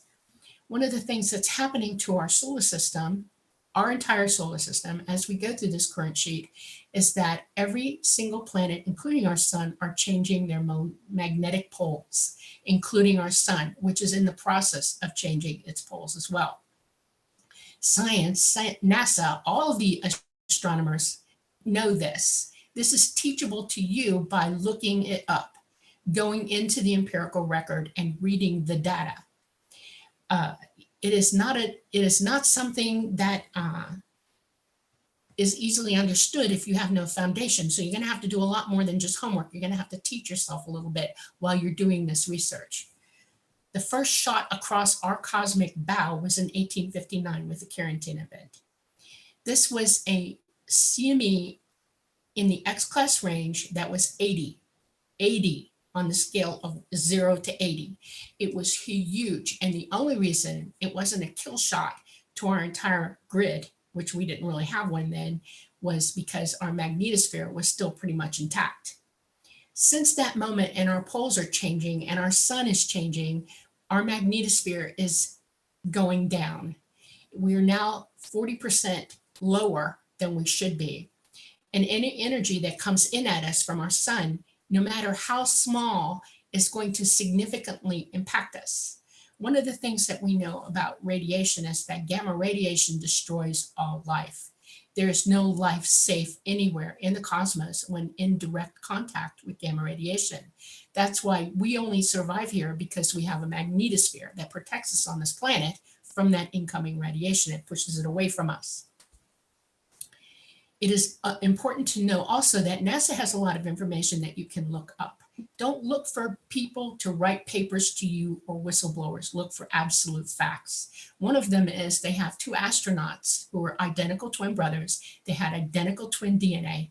One went up on the space station, ISS, for a year, a little over a year. The other one stayed on Earth. One of the things that they were trying to prove, this was an experiment, what does gamma radiation do to DNA? When he came back, his DNA no longer matched his brother's. And what they found out was that a good chunk of his DNA, more than 28%, was damaged, horrifyingly damaged. He is still suffering the effects.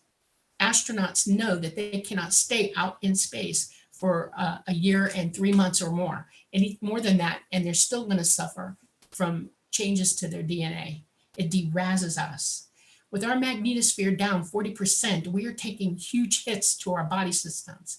Our DNA is being affected because we have more gamma radiation coming in on us. Our governments of the world have known this for 80 years and have said nothing. What they have done is experiment on humanity as a whole, worldwide.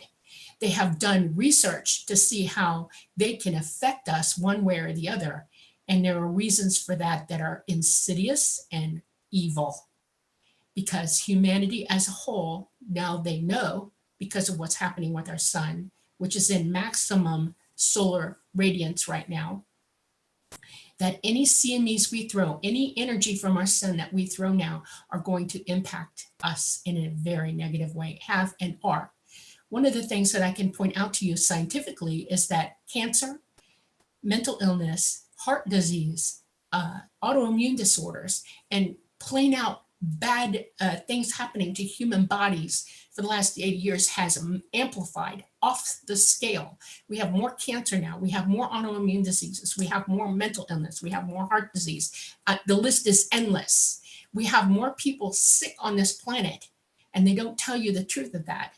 And if you sit down and calmly sit and think about it, look in your own family and ask yourself what's going on physically in our families and watch the answers, you will understand that this is real and true. But the medical communities, which are owned by governments now through insurance companies and big pharma and big, conglomerates, is that they don't want you to know the truth. Their truth is this. Their truth is that they've known about this. They have planned to survive it. Because one of the things that's going to happen, and they know it, because in the history of the world, all the evidence is out there to see that they don't want you to understand, is that our planet is going to take what's known as a kill shot. Every 14,000 years this happens. It will down our grids into the Stone Age, and there will be no coming back from it.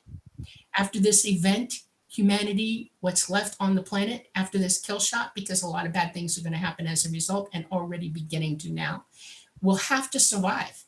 And they know that there are too many people on this planet. 8.4 billion people on this planet are too many to survive with not enough resources or ability to take care of yourself. For the last 60, 75 years, they have built underground facilities. They have tried to Faraday themselves. This is the 1%. The 1% that know what's coming and understand it and have told you nothing. They've allowed you to become unbelievably and accurately educated so that you have no foundation to see what's coming at you. This is the truth. This is the absolute truth. There are physicists who won't let the government tell them what to do or think or say, and are out there talking about it openly. There are many places you can go. One of them is Dr. Robitaille. He's on YouTube. Look him up. His Skype His channel is called Sky Scholar. He is a physicist beyond any reckon of most of the physicists on this planet. He is that good. There is another physicist who is self-taught, and don't kid yourself. You can self-teach yourself anything. He is that smart. His IQ is probably over 200, and his name is Ben Davidson. And he has a YouTube channel that they're getting ready to shut him down because he does tell the truth. He has suspicious observers. He has a playlist along with Dr. Robitaille to teach you the truth in a very comprehensive way. I couldn't begin to even try to teach you all that you need to know to understand that what I'm telling you is true. I challenge you to go look these things up and quit listening to people who tell you things without proof and without your ability to prove them right or wrong. Because gossip is just gossip. Conning is just conning. And like I said, we're great storytellers. Hollywood is absolute proof of that. It is unbelievable to me that we are so busy telling each other stories without knowledge. It's almost mind-blowing to me. Consciousness.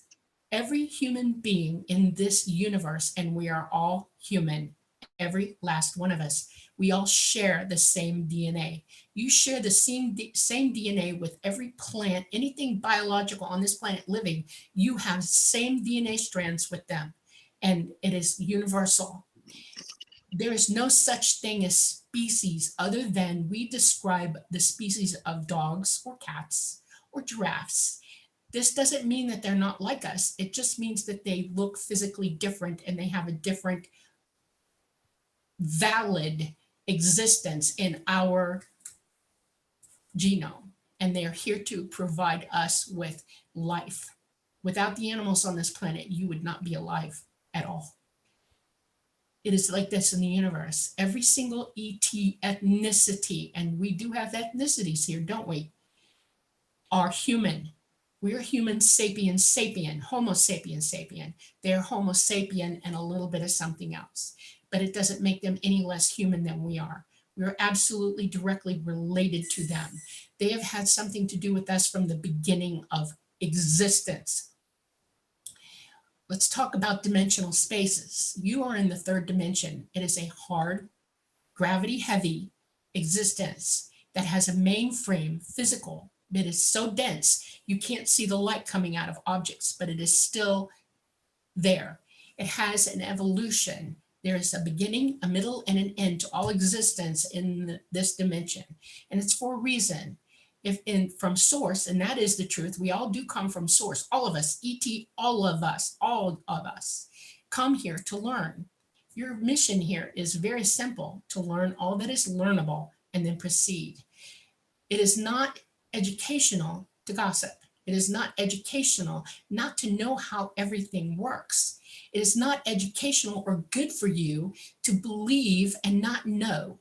You don't evolve unless you do the hard work yourself. Every human being on this planet is 100% responsible for their existence on this planet. We are autonomous beings, so are ET. It was taught to me, absolutely rigidly taught to me, that I can't tell you what to do, but all I can do is tell you the truth and ask you to think about what I say and then prove me wrong or right. Educate yourselves, learn to use your abilities, learn to understand what is really happening around you. Smoke and mirrors, gossip without proof, tales. And here's another one. This is a great big one. Mars is not a viable planet. It had a huge catastrophic event, literally 365 million years ago, actually billion. They don't reckon time here properly either. They don't know how to do it right. We lived there. That's where we come from. But there was a catastrophic event that blew that planet into non-existence. It has a dead core. It has no magnetosphere. It is wide open to permanent gamma radiation coming in from everywhere in the universe. You wouldn't live 5 minutes past getting there. You wouldn't be alive getting there anyway, because you would be in space too long to get there. Human beings are egocentric and they anthropomorphize, and that's a big word, I suggest you look it up, everything other than themselves. If ET is like, you want ET to be like you want to be given and told what to do. You want to be helped. without helping yourself, without taking the time to figure out what that entails and how evolved you are enough to do that. Human beings like to take knowledge from other people and then weaponize it here. Everything that they've ever back engineered from ET, they have weaponized, and that is an absolute fact. Look at what they can do with it. They have no ability to totally approximate their energy, because what they use is not from here. They found a basic component of the energy materials here, but it's only 1 cup, and it's gathered from around the entire Earth. They can't get any more than that because that material does not exist on this planet. ET has other places where this energy comes from, and it's not even made in this particular dimension. It's made in the 5th dimension by 5th dimensional non-corporeal beings. You don't even understand what that means, and this upsets me greatly. You should understand mathematically that all dimensions are on top of one another. You are sitting in the middle of everything, literally everything, every dimension. If you could use your abilities, you could see through that. You would be able to perceive the energy from it and the light from it, because everything in this universe is light. ET uses light technology. They can manipulate it. They understand how it works. There's no such thing as a Stargate at all. That does not exist. They open light. They bend light to move through the universe. That's how come they don't have to be in conventional space to move from one end of the galaxy to the other. That's how they get here in a matter of seconds. This is big stuff. This is information that is way beyond anybody's ken here to understand. And you cannot be given that information until you are mentally aware enough and educated enough to accept it for what it is. And that kind of awareness must also include morality, responsibility. It must include what it takes to be a real person. That means you must give up all violence, all thought of violence. You must understand what love really is and the power behind that. And you must elevate yourself, evolve yourself to get that. ET has been begging humanity for the last 80 years to wake up. They've been sending messages to us every day, all day, 24 hours a day to hear them. And we have been very slow to pick up and work for ourselves to hear that, essentially hear that. There are those of us on this planet who can do that, and we're all saying the same thing, and yet you're not listening to that at all. You want to believe that all this gossip is really true, no matter how fantastical it is. I want to tell you that when our grid goes down, and it's coming soon, sooner than you understand, this, what you call paradigm, yes, it's going to be a very rude awakening, because the governments could have notified you 80 years ago to prepare for this. We could have all worked in unison together to be ready for this to happen. This and other iterations on this planet, because it's every 12,000 years, have been ready. Some are not, some are. It just depends on the people and how they deal with their problems that they make for themselves. We could be ready for it. ET is not here right now. Our magnetosphere is down so far, 40%, that they will not fly here, and they left in 2021, and they were completely gone by 2022, early in the year. What you see here now is not ET. It is the government's back engineered technology, and it is mighty, and it is massive, and it is worse than you could possibly imagine, because they're going to use it to make you believe that ETs are evil and that they're coming to kill you because they want the Earth's resources. They're going to use national security as their term. They're going to run you into places where they can get you. Understand? They've already started doing things on this planet to lower the growth rate by giving people the ability not to get pregnant, by destroying pregnancies, by creating diseases, by creating war, by creating hate and violence and people attacking one another. Whole societies on this planet have been turned against one another in an insane amount of thinking where they think that they're better or different or whatever. And that's sad to me because we are not. We are all human beings. Ask any nurse on this planet or doctor who, when you come into an ER and you're bleeding to death, how we treat you. Any blood on this planet, like your blood, can treat you. And it doesn't matter what your ethnicity is, it will save your life. And it's because we are all mainframed together. This is a template of what really goes on in the universe. And you have to know that. You have to understand that when they say the tree of life, you are literally the tree of life. Every vein in your body, every molecule, everything is a tree. It has a hood, a top, a main branch, and a bottom. And it works the same way throughout the entire universe. There's no such thing as synthetic life. There's only biological life. And I'm telling you, this is true. I want you to understand this, okay? And I'm going to stop with that. I will say one more thing. If you want to change things, if you really want to see a better future for all of us, which is short, and you want to see us all come together and love, and you want to see a real push or a change, you want to evolve, wake up. Get as many people as you can to join you in the effort to learn how to wake up. Join into groups, learn to use your abilities, prove those abilities to one another. You can. It's not hard to do. It just takes work on our part. We need to stop listening to things that are not true and develop ourselves individually and in groups. Because until you heal yourself, you are not going to evolve, period. And that's ET's permanent fixed message to you all. And I have the right to say it because I do have the experience. I do have proof that I am involved in this. It's serious. And if you want the proof, I'll show it to you. This is not a joke. This is real. And we have to stop making stories up.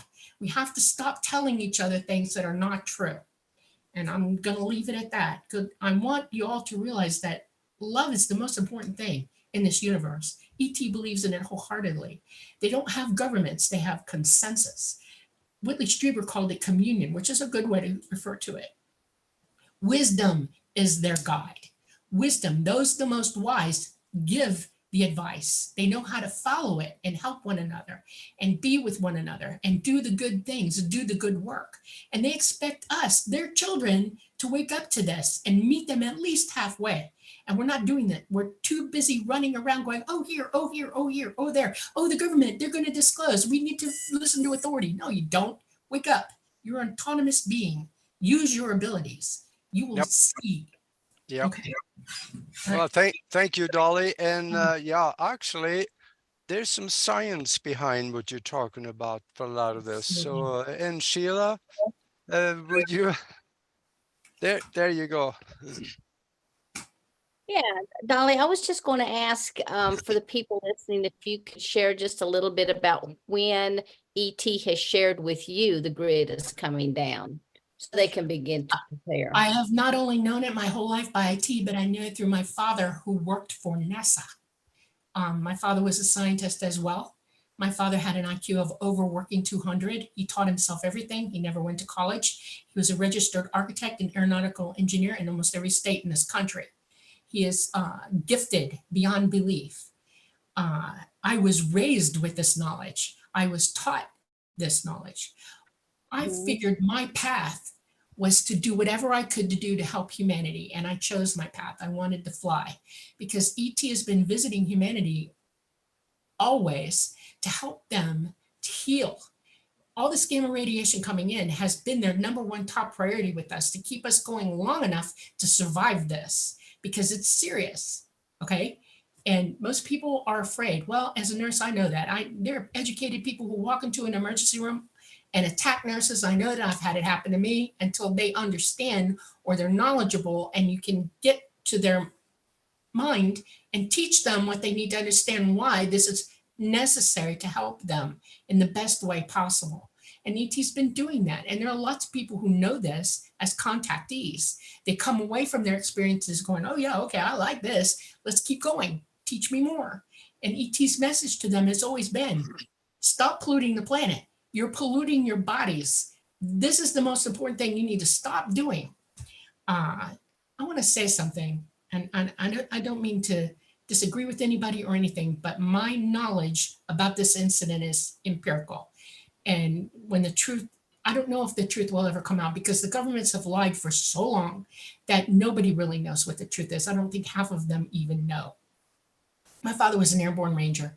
In 1952, he was active, and he guarded certain key people in this country. And when Eisenhower was taken aboard, and that did happen, they absolutely questioned him. What are you going to do about nuclear power? Because you're killing yourself with this stuff. We want you to stop. And he said, well, we want to know why. We want the knowledge. And ET basically said, it's enough for us to tell you it's dangerous for you to figure out why. But if you use nuclear power to kill one another, you aren't going to have that chance. And they begged them. And all Eisenhower could say, because he did not have the authority to speak every human being on this planet or government, that it was a deterrent, that it kept the peace. And what ET said to them then was, no, it does not. And you will learn this the hard way. And now we are here with that. We are here with that. We are here with that. Okay. I want you to understand something too. Wait, one more thing. I want you to understand that you need to look this stuff up. There are nuclear power plants all over this planet. What do you think is going to happen when the power goes down, the grid? Every one of those rods is going to melt down. What do you think is going to happen? You've seen Chernobyl. You know about Fuji. There's no way you can't conceptualize what that's going to do to you on this planet if that happens. That's why they begged them, because they knew this kill shot was coming, and they wanted the nuclear off this planet, pure and simple, flat out, get rid of it before you kill yourselves with it. ET does plan to come back for us. They can't come back until the magnetosphere is stable enough to ride. That will be sometime after the power grid dropping. And we have to survive long enough for that to happen. And if every power plant on this planet goes up and every other nuclear device goes up, who do you think is going to be left to pick up? That's what you need to tell your governments to stop doing. You need to stop nuclear. It's not important. We can do solar, we can do wind, we can do all kinds of things, but they're telling you that that's clean energy, and it is not. It is a nightmare waiting to occur. This is why you need to be able to think clearly and use your ability to educate yourself to understand what that means. And I challenge you all, look it up, read the real truth about it. Okay, now I'm done. I'm sorry. Laura, yeah, no, really interesting. I just, after meeting Dan Cooper from the Earth Alliance and hearing about Val Thor, and that he warned about the Nordics and the Nazi connection, and that he didn't have any authority, not just about on behalf of the human race, but that an unconditional surrender agreement took place under Truman that surrendered us to the Nazis. So there's so much conflicting information. I don't doubt what you share. It's just all the covert benevolent branches of military to take down the ICC Nazi Draco alliance. I want you to understand something. I talked to whistleblowers. Laura, you're speaking like you know the truth without proof. Show me the proof. I'm saying none. I talked to whistleblowers. There is none. It doesn't matter what people say. People lie all the time. That's the point. We got liars on this. Okay, Dolly, yeah, let's go ahead and let Laura finish, please. Yeah, I mean, I work with remote viewers. I have done a lot of deep inner work. I have surrendered to the truth, and meeting Dan Cooper from the Earth Alliance, the senior advisor, and his understanding of what was set up that I put out in my book. I don't act like I know the truth. That when I say awakening the truth frequency, it's really about what is, your truth. For each individual, and the truth is going to be told, and it's going to be heard. And I'm not doubting you. I'm just saying, this is what I've learned. This is what I've surrendered to. I'm not just being born into this family without any prehistory with not only the Venusians, but also Eisenhower, and why I came across what I came across on my journey in surrender to the truth, and how that makes sense. And also about the Nordics and about the invasion of the underground bases and everything that he tried to do to maybe counteract a stupid thing that might have been discussed. I mean, there are competing ET agendas, and I mean, I'm just open to all of it. So I'm listening. I'm not trying to argue. Thank you very much. I appreciate that. I just want you to consider for 5 minutes that hearsay, talk, and people talking to you without absolute proof and surrendering to truth is the Okay, same this thing is as a senior believing advisor to in the God. Earth Alliance, and I have all his, I mean, you, unless you talk to him, There he's is got. no Earth No, Alliance. one at a time, please. It's Okay. Okay. hard to hear you otherwise. Yeah, Right, I and- listen to And you. also, I do want to share, I listen just to let you. me share just real quick too. We also have several timelines that we have that are converging. So there is a possibility that we do have information talk- on both sides I that want to could. talk to that. There's no such thing. We That's live your in the third dimension, we live in a timeline because that's how we perceive time. Because everything is so slowed down and so hard, gravity heavy here, that it moves incrementally slow, and that our brain has made a timeline so that we can understand it from this perspective in here. Outside of the third dimension, there's no more time. It doesn't exist. All ETs who are from the fourth, fifth, sixth, seventh, eighth, and ninth dimensions do not see time as you do. There is no such thing as multiple timelines in third dimension. There's one. Whatever happens, happens. You cannot go back and change it. You can't come from the future into the past here without disrupting or causing problems. This was taught to me when I was less than 5 years old, because I was brought in from from the fifth dimension, which was really hard for me to do because you lose your corporeal connection to everything. And they brought me into a relative, Carl, my great grandfather, Larson, in Sweden, for me to sit and let them do a portrait of me at my great cousin's party. I was not really in the dimension with them in the third dimension. I was visible to them only in that they brought me in far enough so they could. I wasn't allowed to touch anything. I wasn't allowed to drink anything. I was not allowed to look at anybody for too long because they wouldn't see that I was completely wholly there. I just sat with my knees up on the bench and I quietly waited for him to draw my picture, and then they took me out. Okay. There is no Yeah. multiple timelines here. It is physically impossible. Physicists who give a theory for that, it's only a theory. It's not empirical at all. It doesn't exist. With all due respect, we do need to move to I know, I'm gonna Preston. go. Yeah, I'm I gonna- appreciate your opinions. And today, what we're here to do is to broaden and to share all Right. of our opinions to broaden people's horizon, to help them I will to leave decide for with this. I will themselves. leave So with thank this. you These so are much not- for These are being not my here. opinions. I think we all have a soul history that, I mean, that we need to trust within ourselves, even if it differs. I mean, I don't doubt what I feel to be truth, and I don't doubt what she feels to be truth.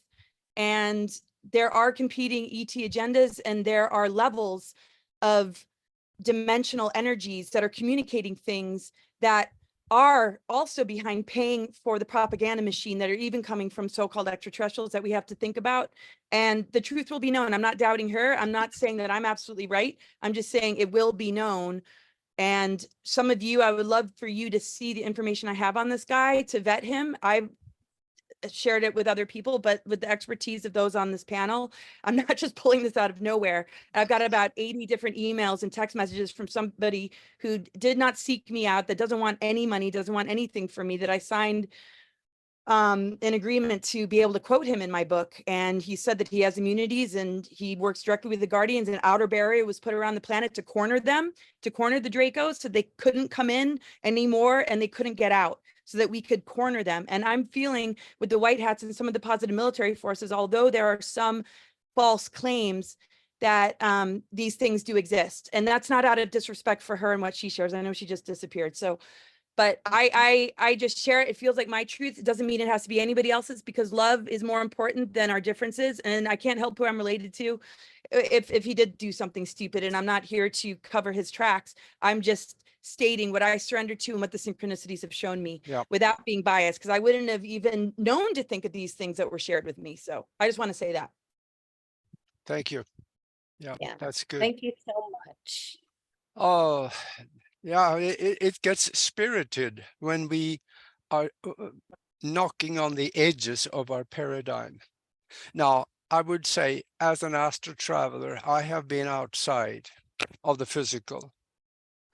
In the lower astral worlds, linear time still exists. But up above there, Dolly is absolutely right. Time does not exist as we know it. But I have also seen there is another timeline where I am. I have seen it because I've been there. But there is very, very difficult for us to accept that without having seen it. And the only evidence that I can really count on is my observation of myself. And I don't need to say any more than that. I tell you, Dolly is sharp. She's got an awful lot of knowledge. And much of what she talks about, yes, there is science behind it. So do not throw that out. I would say, look at it and you make up your own mind. And beyond that, gosh, I want to hear about what Preston Dennett has to say, because he's been so patient sitting in the wing here and watching and listening. And he is one of the probably foremost UFO researchers that I have ever run into. And he's been a guest on the Conscious Awakening Network and Broadcast Team Alpha. And Preston, we are going to give you our ears for the next 15, 20 minutes. Thank you, Augie. Yeah, thanks for inviting me to this panel. Very interesting. I came into this field as a complete skeptic. I was very scientifically minded, did not believe in UFOs, had a number of false assumptions about them, thinking that, the stars were simply too far away to travel, and I basically bought into the cover-up that the Air Force our military had perpetrated, that all encounters can be explained as hoaxes, hallucinations, and misperceptions. And that all changed on November 17, 1986, when there was a sighting over Alaska by Captain Torochi and his crew of JAL Airlines. It's a great classic case in UFO literature. It was on the evening news, very tongue-in-cheek, but it interested me enough to start researching this subject a little more in depth, because my brother had seen a UFO. Turned out a number of people in my family, my friends, my coworkers had had really dramatic encounters. So I started talking to them, buying books on this subject. I was surprised to see the books were quite compelling, presenting evidence for the reality of UFOs and ET visitations. That prompted me to join MUFON, the Mutual UFO Network. I quickly became a field investigator for them, took their test. It was quite difficult, 200 questions, I think it was. And just started amassing a library of material. I started interviewing people formally. I started writing about this, going on the radio, investigated and wrote articles for about 10 years before I put out my first book, which was about UFO healing cases. Over the years, it's been about 35, 40 years now I've been in this field, put out more than 30 books. I've interviewed several hundred people who've had encounters, eventually started having my own encounters. So I'm not speaking solely from an investigator standpoint. I've experienced UFO contact and more than just sightings. So this is my perspective where I'm coming from, is really a lot of focus on people who have had firsthand encounters, like Dolly Safran, whose case I will say is the most extensive I've ever had the opportunity to research. And she did provide me with inclusive proof of her experiences. And I became a participant in her contacts as well. So regarding disclosure, I've got some strong thoughts about it, honestly, because when I got involved in this field in 1986, really 1988, disclosure was rumored to be on the horizon, gonna happen next year. Of course, it never did. pretty much every year there would be a lot of buzz about, oh, it's going to happen, it's going to happen. And it never did, and it still hasn't. Not from an official capacity. It's become very, very clear to me that our governments, and I use that term loosely, I would say more accurately, highest levels of the military, in terms of the Air Force, Army, and Navy, the Pentagon, NASA, these folks, also the military-industrial complex. I would include in there the energy industry, the pharmaceutical industry, banking and insurance industry, oil industry. These are the folks behind the cover-up. The 1%ers, the cabal, call them what you want. They have lied from day one, and they are still lying. They are putting forth an enormous amount of time, money, and energy to suppress UFO information and are conducting a very carefully orchestrated suppression of UFO information and disinformation campaign. This subject is absolutely riddled and infiltrated with misinformation and disinformation. And a good portion of what we hear about it is simply not true. It's not verifiable. It's a mess. All forms of evidence, photographic, you name it. So I really approach this from a perspective of going to where the truth can be found, which I think is really solely from contactees. And I agree with you, Auggie. Disclosure has happened. ETs have done it with absolute conclusion that we are now approaching close to 1 million documented reported cases of UFO encounters all over the world. We have landing traces, we've got films, we've got photographs, we've got medical, physiological evidence, we've got implant removals, we have angel hair. I mean, we have so much evidence, animal reactions, electromagnetic disturbances, you name it. The evidence is there for those with the courage to seek it out and I'm going to underline this, objectively examine it. Because we all have our belief systems and we all have, our emotions, and this can really color your ability to perceive things clearly. I've noticed this with experiencers who have perhaps extreme fear during their encounters. And this can cause them to label an experience as negative when perhaps it's not. So there's a lot going on here.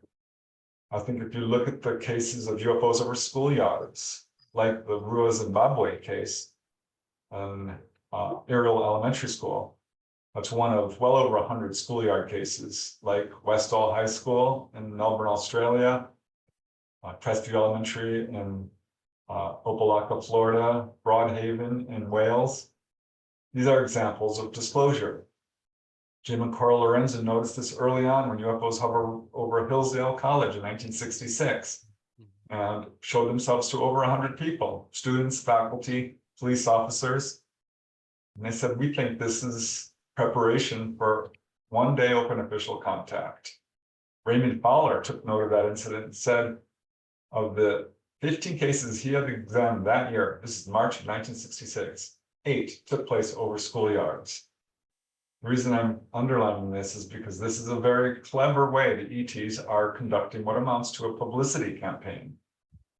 And, I wrote a whole book about this, and this led to another book about UFOs over drive-in theaters, which is another very clever way the ETs are doing disclosure, showing themselves to groups of people. This can be singly or in larger groups. And we see this in the UFO history, where there are waves of sightings every 5 or 10 years over a certain geographical area. So UFO researchers call these displays. It's a well-known type of UFO behavior. And so I think what I'm saying is what you already said, Auggie, is that disclosure has happened. The ETs have put forth enough information. I'll just quote one more case from Donald Shallcross. I think it was in Virginia in the 1960s, where he had face-to-face contact, the landed UFO and ETs, and asked them, why don't you just come down and land? Why don't you disclose? And they said, well, we already have. And it's true. Look at what happened when the UFOs flew over the White House in 1954. People always say, why don't they land on the White House lawn? Well, they practically did. Our reaction was to chase them away. I do think disclosure is inevitable. I don't think it will ever come from our governments. I think they are dragging their feet, they're kicking and screaming.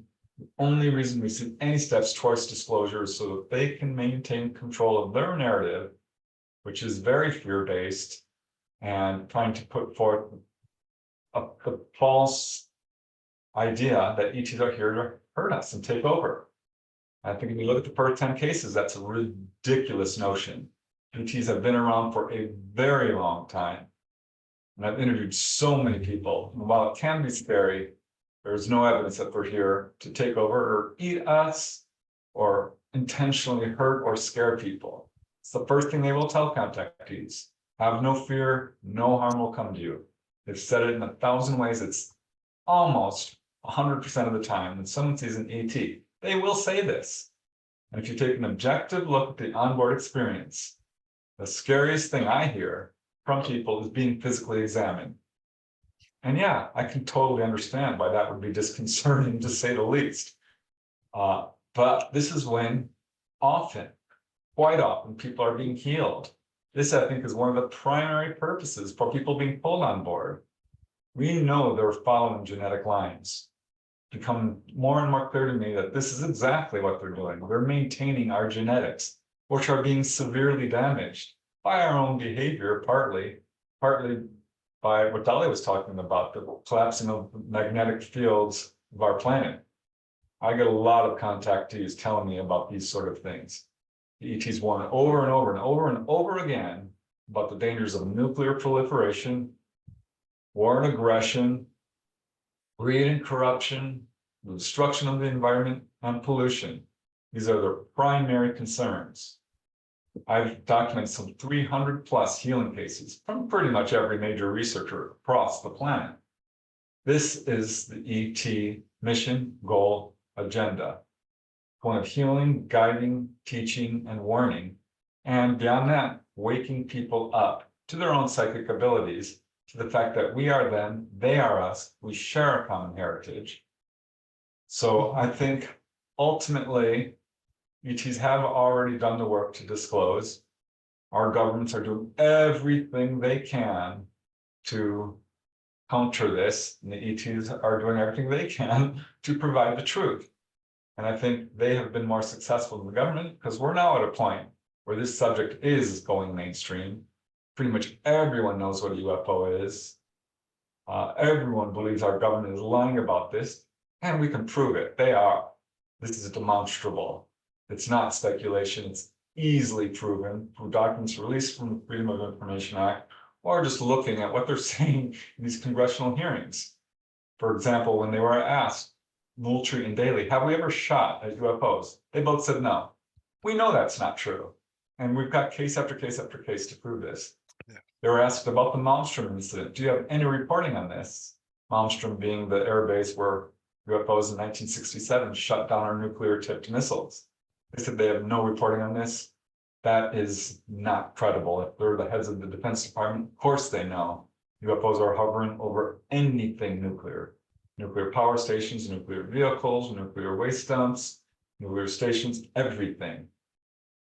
So ultimately, I think disclosure will happen, because you can't hide the sky. You can't hide the truth. Like you said, Auggie, the truth, it can be hidden. It can be distorted. It can be ignored. It can be altered, but it can never, ever be destroyed. Truth is truth. I don't think there's your truth or my truth. Truth is what it is. There's a big difference between belief and knowledge, and we really have to recognize that. I don't think disclosure is going to happen the way people think it will.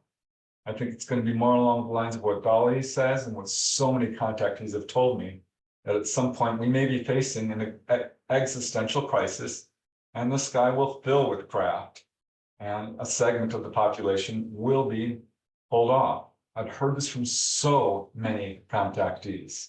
I hear it over and over again. So ultimately, I think, this is just from a speculative standpoint, but we can actually see this. if disclosure, say the government's finally woke up, decided to do the right thing, don't think it's going to happen, but let's just for fun say they did. This would profoundly affect society on multiple levels, and we're seeing it now. It's going to have a profound effect on religion. I've interviewed a lot of people who are very religious, and the vast majority of them move away from organized religion to what we would call perhaps spirituality. It's not my favorite term, but I think it best explains it. This would affect education, and we're seeing that now. UFOs are starting to be taught in schools. When I went to school, there was not a single mention, not one. I never said the word UFO. That is wrong and inaccurate. It's an inaccurate portrayal of human history. That will change. I think it will change medicine. And this is one of the driving forces behind the cover-up, because ETs are all about healing. And we know there are crash retrievals. We've got enough whistleblower reports to say this, and that some healing technology has been taken from these craft. The pharmaceutical industry will fight this tooth and nail, because let's face it, illness is a business, and they are making billions in profit. This is the ET threat here. It's the profits and control by the cabal, the military-industrial complex, the one percenters. It's a threat to their wealth, their power, their control, their narrative. So that would absolutely change. We would have access to incredible technology of healing. I think this will happen if and when ETs do come down and pull people on board. They will be treated and given health benefits that are simply not available now in this world of pre-disclosure and pre-open contact. But it would change business. It would change the energy industry. Let's face it, we're all relying on fossil fuels. It's ridiculous because the technology is there. We don't need to do that. Is it being released? Of course not. Why? People who are in control of the UFO information and the hardware are fighting it tooth and nail. They're never going to disclose. Gosh, if they would, just think how different the world would be. The economics would be hugely impacted. Because right now we're all wage slaves. The entire world is being controlled by the division of wealth. Yeah. That would change. I think another thing that would change is the war and aggression and divisiveness that is choking our planet. We have companies that are selling weapons to both sides. Wars are encouraged. We're not moving towards peace. There's always been wars in this planet. That I think would change. This is another driving force behind the cover-up, because that's the last thing our quote governments want. So this is what we're up against. We really, really need people to step back, stop listening to the lies that our government is telling us. Stop looking to them for disclosure. It's not going to happen. We need to look to ourselves. We need to look to the contactees. We need to really come together in love and truth. Near-death experiencers talk all about this. The only thing we carry on from Earth is love and knowledge. That's it. We need to really start to allow ourselves to just come together in love and truth, allow love and truth to guide our actions. Until and unless we do that, we're not going to have disclosure. The ETs know better than to come down into a world where we can't even solve our own problems. And they tell this to contactees over and over again. It's up to you to solve your problems. We can't do it for you. Every parent knows this. So I think we are approaching a new age, a new era, a new paradigm for humanity. UFOs have become accepted. Times are really changing. It's moved into the mainstream. I think the day will come when every skeptic is going to have to do a little bit of backpedaling, a little bit of eating their own words, because UFOs are real. ETs are real. They are visiting our planet. We're not the only people living on a planet in this universe. The idea of that is absurd. It's unthinkable. So it should be very interesting to see what happens over the next few years or however long it takes for us to basically reach a path of no return. ETs have been warning about it forever. We're about to destroy ourselves.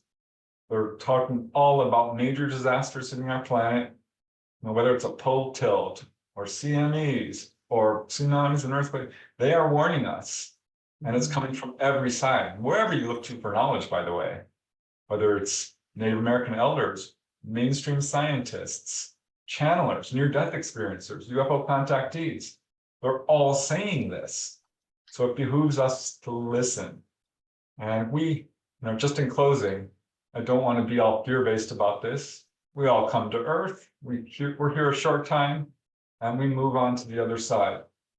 And I think not only by allowing love and truth to guide our actions, we should all work very hard to do what the ETs are trying so hard to wake us up to, which is our own psychic ability.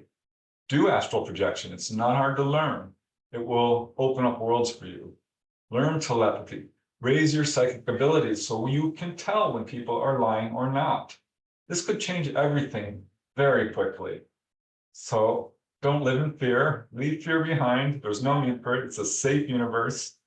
The worst thing that can happen is you leave the third dimension and go to a really wonderful higher dimension and come back anytime you want.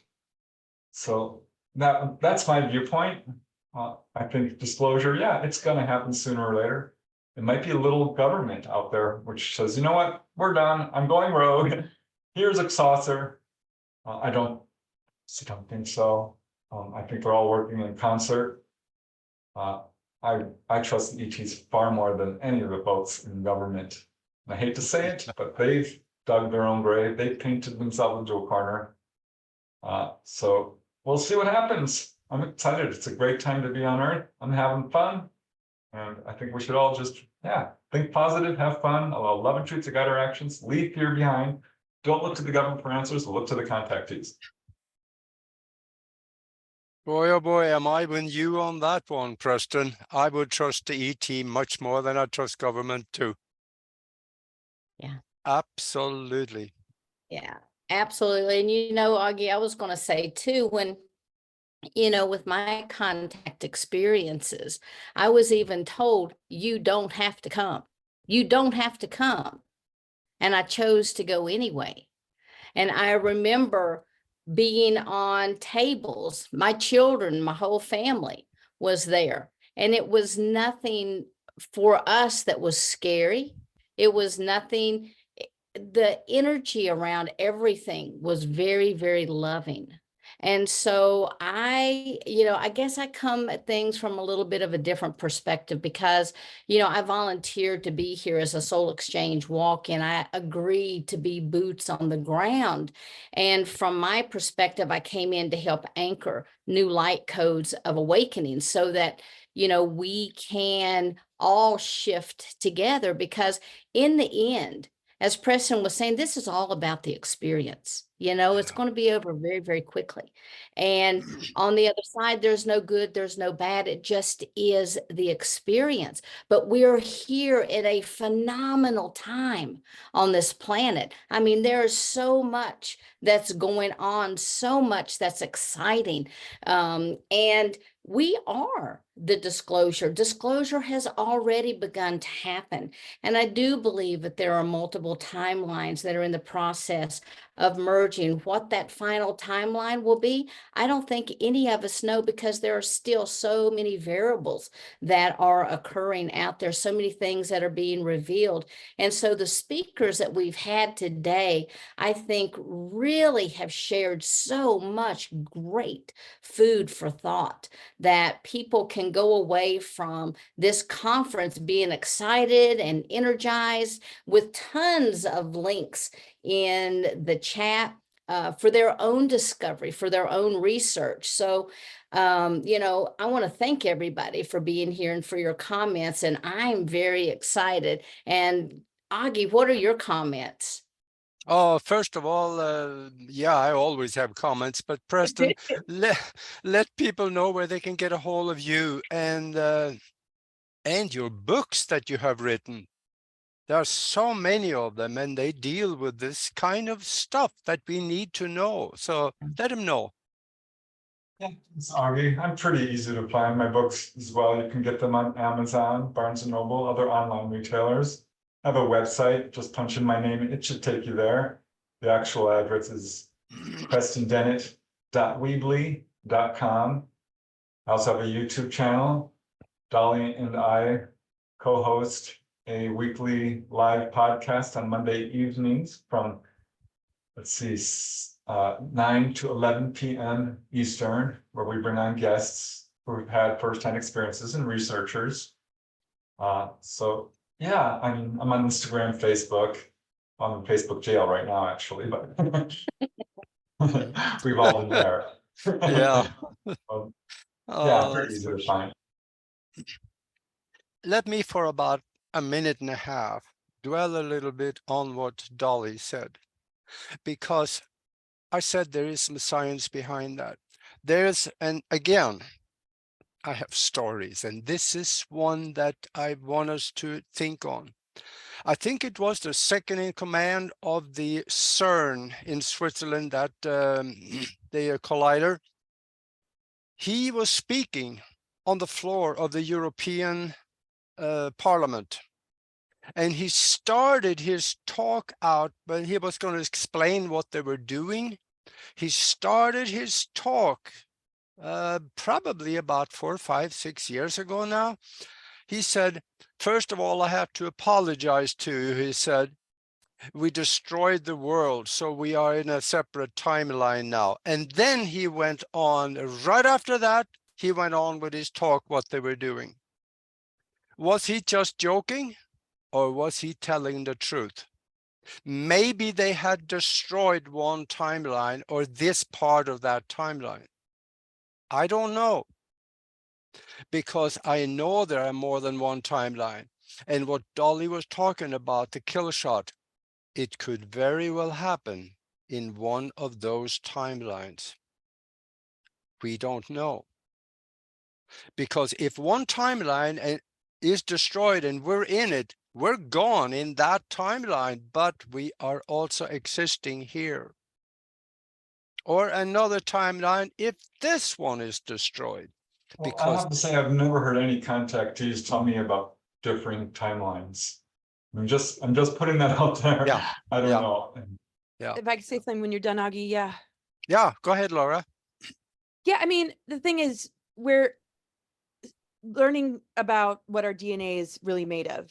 And the guardian perspective, the guardian presence, I know is real. I feel origins from there. And we're all going to be speaking from a truth that we understand, that keeps us alive, that our kinesiology and body tests as truth, that our frequency feels a resonance with, that we cannot discount because somebody else doesn't agree. We just have to have the mutual love and respect.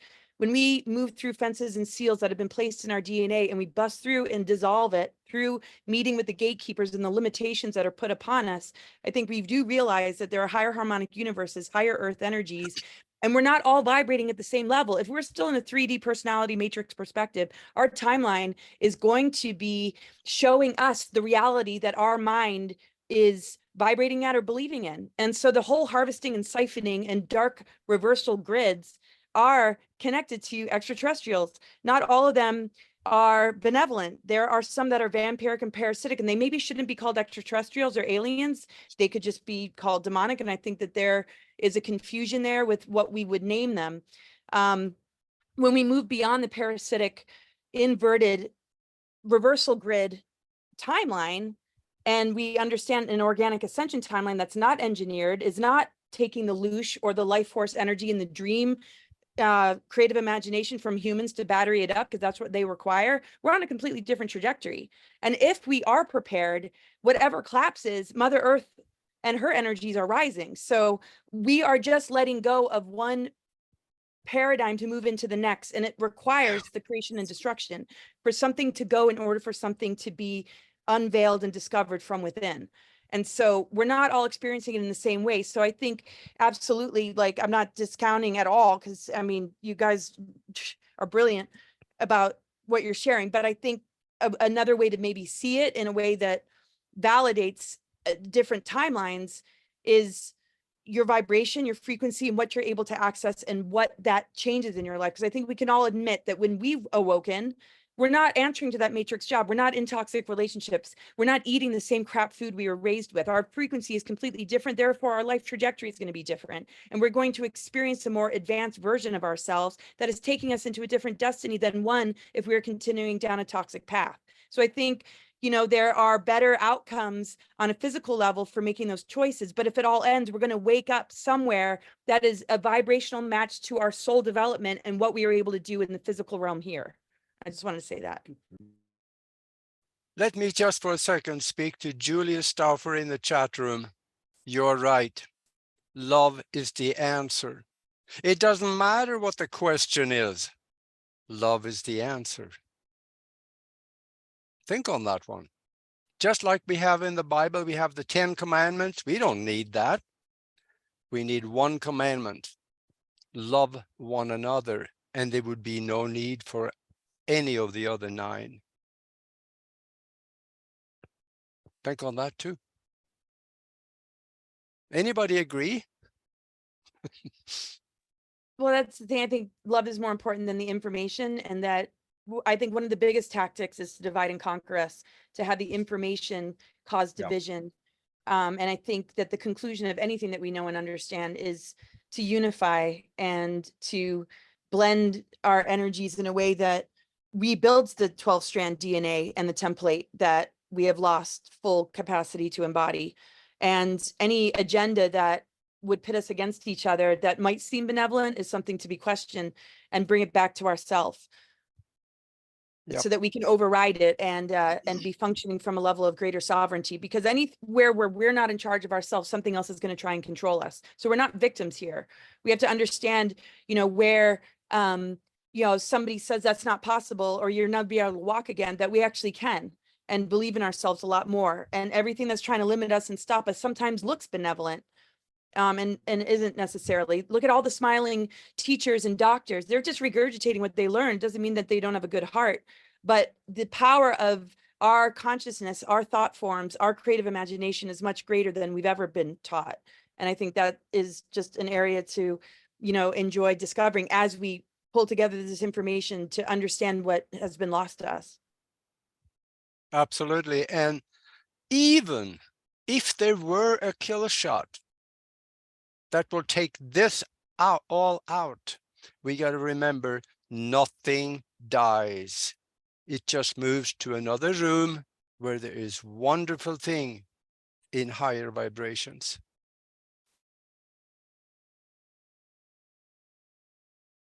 That's my story, and I'm sticking to it. Oh gosh, we've had a very active chat room. We are, wow, we're well over a couple of hundred posts in there. And for those of you watching this later on, I hope the chat room will be added to it, because there is some pearls of wisdom in there. You got to go look at that. And then in the Q&A, Marlena says, isn't life on Earth more difficult on the ascension journey, more difficult because she remembers, whereas the rest of us don't really? Thank you. I'm not sure if she is related to Gaia, divine feminine. I'm not really sure, but I wanted to bring that out. Could you provide just a little bit more clarity on this question if you're still here? Yeah. I want to be sure to honor that question. Okay. Yeah, and if you put, say one more thing while you look. Oh, go ahead. Put your questions in capital letters if you can. That way we can recognize them easier. Is it okay if I speak to one thing while we wait? Yeah. Yes. Just one thing that's important, no matter what might have happened in that stage of contact, there was an enormous amount of things that took place afterwards to counteract all of this. And Ike's Force, USMC Special Section, there are whistleblowers that were 20 and backs that had this experience, and I've met a couple of them, and these are their stories. And so if one story is saying is not legit, then we should all just say to ourselves, then maybe we're not legit. So, you know, we have to just look at all of it. I I don't think this information would be shared because that person had nothing to gain, but the reassurance that certain things have been put into place, and a lot of the psyops and the false flags that have been happening have been mitigated to a certain degree. They're not as bad as they could have been. And that might actually, you know, also relate to their Nordics that, I mean, I don't want to talk about it if there's so much disbelief about it, but I hopefully people will give my book an open mind and look at how I present all of it. And I'm not just sticking to one thing. It's important that we discern and allow ourselves to let our intuition and our higher mind be the guide. Okay, that sounds good to me. Any other questions in the chat room? What is your book called, Laura? It's called Awakening the Truth Frequency. And yeah, I go into dormant DNA and the mother energy being anchored back on the planet, and also the things I've learned about what happened when Val, Thor, and Eisenhower began to work together, and the unconditional surrender agreement and all the different things that validate the projects and the programs that moved into this country and all around the world, including geoengineering, social engineering, indoctrination, and all these different things that just show that this is a war on consciousness now, and we need to win the war from within, is basically the gist. Thank you. And Margie in the chat room says she's just bought your book, Laura. Awesome. All right. Yeah. Any other good questions? We love questions. Well, I would just speak to the question, what I think it might be, because it's about memory. You know, becoming spiritually enlightened is really more about remembering who we are. Because we come to Earth, we feel like we're blank slates. We're not. And we can see this with child prodigies who have incredible talents. You can recall past lives. All of this is not, we're not supposed to be separated from source the way we are now, due to, you know, such a fear-based society. We're drenched in fear, we're taught to fear, we're being basically poisoned. You go to the supermarket, the grocery store, check the ingredients. I had to throw out a bunch of my food because I found out I was eating genetically modified stuff. And animals will, you know, if you read about Monsanto, and I'll just name them because I am not happy with this company. They are genetically modifying food that even animals won't eat, but they're feeding it to us. So look carefully at the ingredients, and there's some really tiny lettering, genetically modified. I wouldn't advise eating it. Our governments don't have our best interests in mind, or some aspect of them, I should say. There's good people in government. I don't want to give a blanket general statement. But they're doing their best to dumb us down and make us not be able to remember who we truly are, which is one. We are one together. We're all telepathic. We should be connected to source in a way that we can communicate freely with deceased loved ones and spiritual masters and all of this. It's all about remembering. And you can absolutely see this when you start doing astral projection and developing your psychic abilities. So that's my answer to the question that wasn't fully asked. Yep, absolutely. And I want to say also to the listeners, quit poisoning your mind, because it's not just chemicals that's going in there. There is other poisons, like watching TV. You get poisoned every time. But don't throw out your smart TV. Quit watching the mainstream TV. I got an 84-inch TV on the wall in the living room, front living room, but I watch YouTube. That's what you need it for.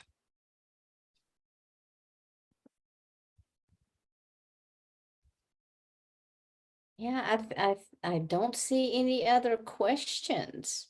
No? I don't. So I just want to ask Laura and Preston, do you have any like final comments that you want to bring forward that maybe we haven't touched on today? Anything that's really burning to come forward? You can go first, Preston. Yeah. Thanks, Laura. We covered a lot. Yes. Well, I think we pretty much covered it. I do think it's very important that we step back and just learn, what is knowable, separate belief from knowledge. Because it's all well and good to believe things. It's almost inevitable. But belief is a far cry from experiential knowledge. What we know is true. We carry that knowledge, we employ it, we wear it. And I think it's really important that we recognize what we believe and what we know are two different things. But yeah, ultimately what I already said, please allow love and truth to guide your actions, compassion, and leave fear behind. And this would change everything because our lives are guided by fear. We are drenched in fear. It's pounded into us in the media daily. And you can see this. This is what's causing so much divisiveness. We shouldn't be in a place where we're constantly assaulting and lying and cheating and stealing and running in fear. This is not the way we're supposed to be living. We shouldn't have to live check to check, just fighting for food. It's ridiculous. There's enough resources for all. There's no reason to fear anyone who's different. And I think we see this. So once you get to know somebody, almost everybody will give them the shirt off your back once you're friends.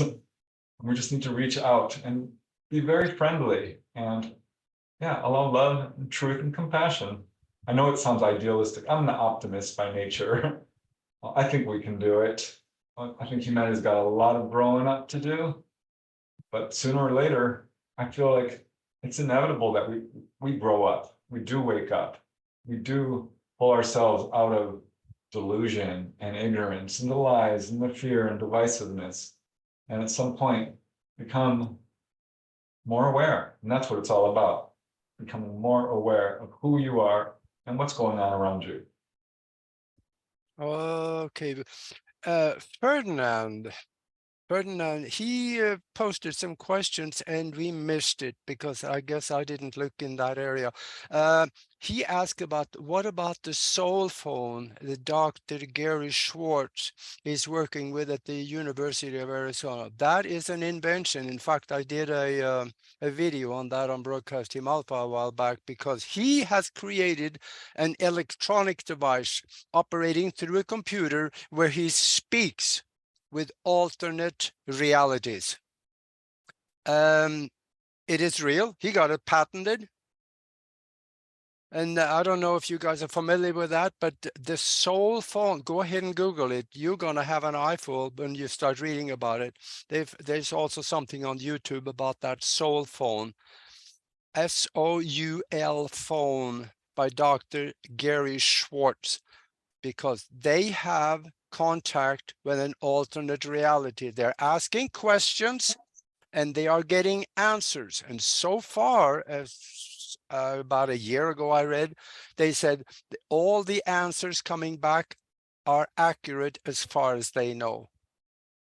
Not say I've heard of it, but I can say, because I've researched the paranormal and ghosts, it's all connected. Yeah. But there are many, many, many cases of phone calls from ghosts. Yes, it is. So I've always wondered about that. There should be a way to, technologically reach out. But I often think, we really don't need technology. If we were all telepathic, would we even need cell phones? We could all just remote view and telepathically talk to each other. Everything we can do technologically, we can do psychically. And if you look at the ETs, their whole technology is very much psychic based. Yeah. So I guess I have some final words. I mean, I think we covered so much, and every moment we have choice, to be in a higher vibration. What does that even mean? What is ascension? It's really moving out of duality, moving out of the world of appearances where we're carrying labels, that we're carrying sub-personalities that aren't really true to who we really are, or our own, soul that really doesn't need a label. And there's nothing wrong with standing for something and claiming it as a part of your identity, but where does that limit you? Where does that divide us? Is the question. And I think that has been the name of the game in religion and cults and politics and, you know, if we carry those, can we still hold love in our hearts no matter what our differences are? And I think what took place in 2019 or 2019, 2020 really showed where we're at as a humanity. And in the face of deciding different things, are we going to split away completely and totally? Is this a bifurcation because the vibrational match isn't there? Or is there a bridge between these differences that holds the love and holds the alchemy and recognizes that the energy of ether is available to us now? And that's the override frequency that can actually alchemize and transmute.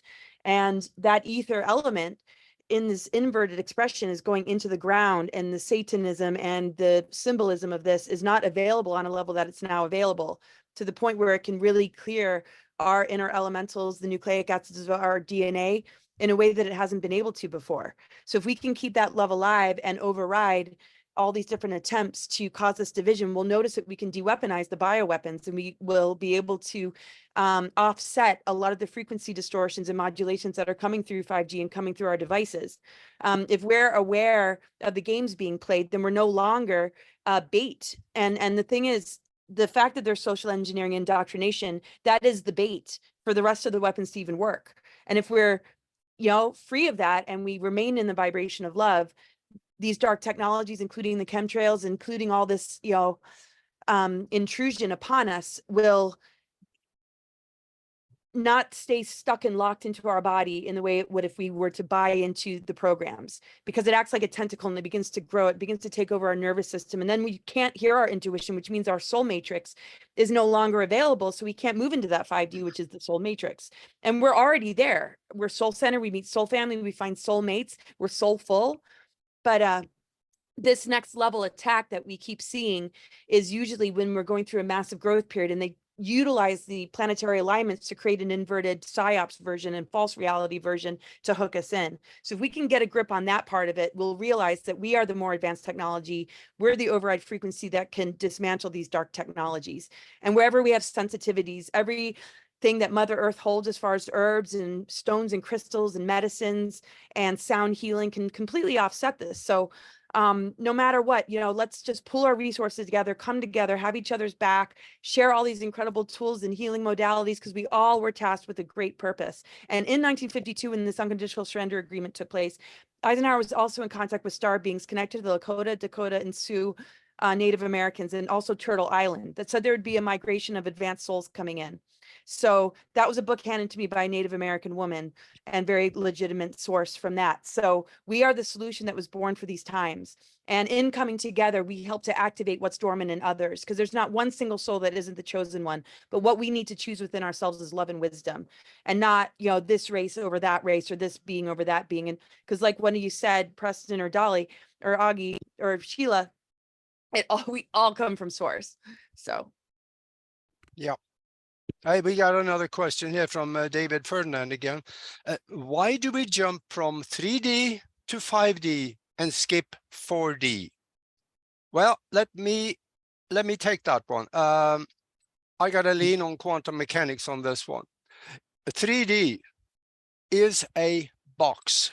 You got length, width, and height. Now you got a box. Nothing moves in that box until you add the fourth dimension, which is time. Now you can put something in that box and move it around, and you can see it moving. That's the fourth dimension. When we go to fifth dimension, that is when we can look into that box from all directions at the same time, and we can know things and experience things outside of the box at the same time you're looking in it. That is, like Laura said, it's an expanded awareness of all there is in fifth dimension at the same time. That gets complicated to understand while we're sitting in the box. But start studying quantum mechanics, and especially that one thing called the theory of inflation. That is, whatever you create in your mind is placed into the quantum field. It's sitting there as potential for physical creation later on. And all you have to do is to go there and go there and go there and concentrate on it, and you start drawing it to you in the fourth dimension where we think we live. And that works. And I guess I can't help it. I gotta mention, I explained this and how to work this in one of my books about spiritual science, higher conscious thinking, and how to access the universal consciousness. It is simple. I didn't say easy because it's a little bit of effort, but it's simple. And there's a method for it. So that's all I can say for the questions. Maybe we got more questions. How do we how do we cleanse ourselves from the pollutants? Well, turn the TV off. That's the first thing. That's the easiest thing to do. And then watch YouTube instead. And also eat real food. The real food you don't necessarily buy at the grocery store. You go to the health food store for some of that. Because think of it. 100 years ago, 90% of the food you have right now did not exist, but also 90% of the illnesses we have today did not exist. Do you think there is a connection? Think on that one.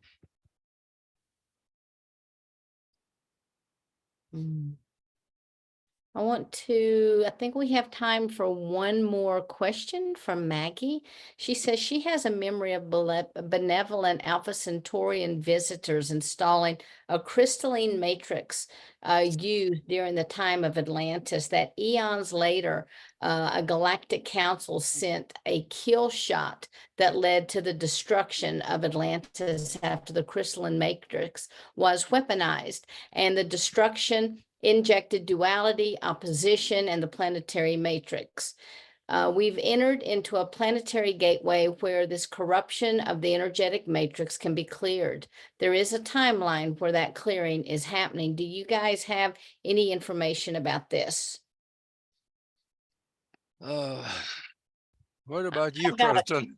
Yeah, I've got a comment on that. I don't have any scientific data, but before I incarnated, that's exactly what I and the collective was working on, was reestablishing the light codes that should have always been inside of this crystalline matrix.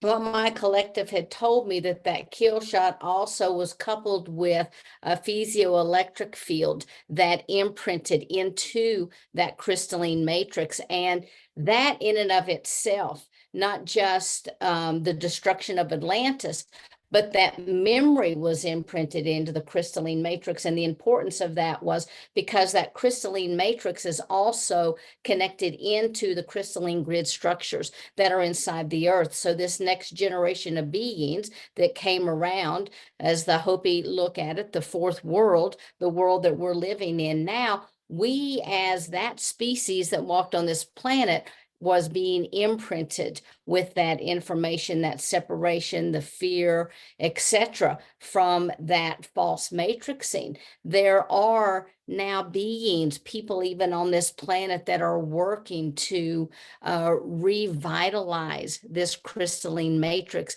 and to bring it back to its organic structure.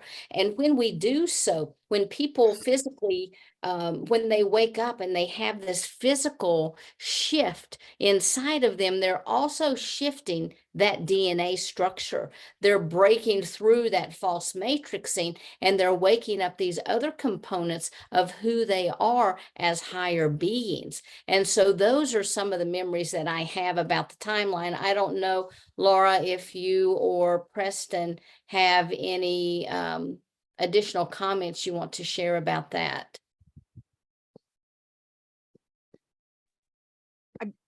Can you just sort of give me the original question? Yeah, they just asked if you had any information about the planetary gateway where the corruption of the energy matrix can be cleared, talking about using the crystalline grid that's around the planet as a weaponized structure. Yeah. The destruction of Atlantis.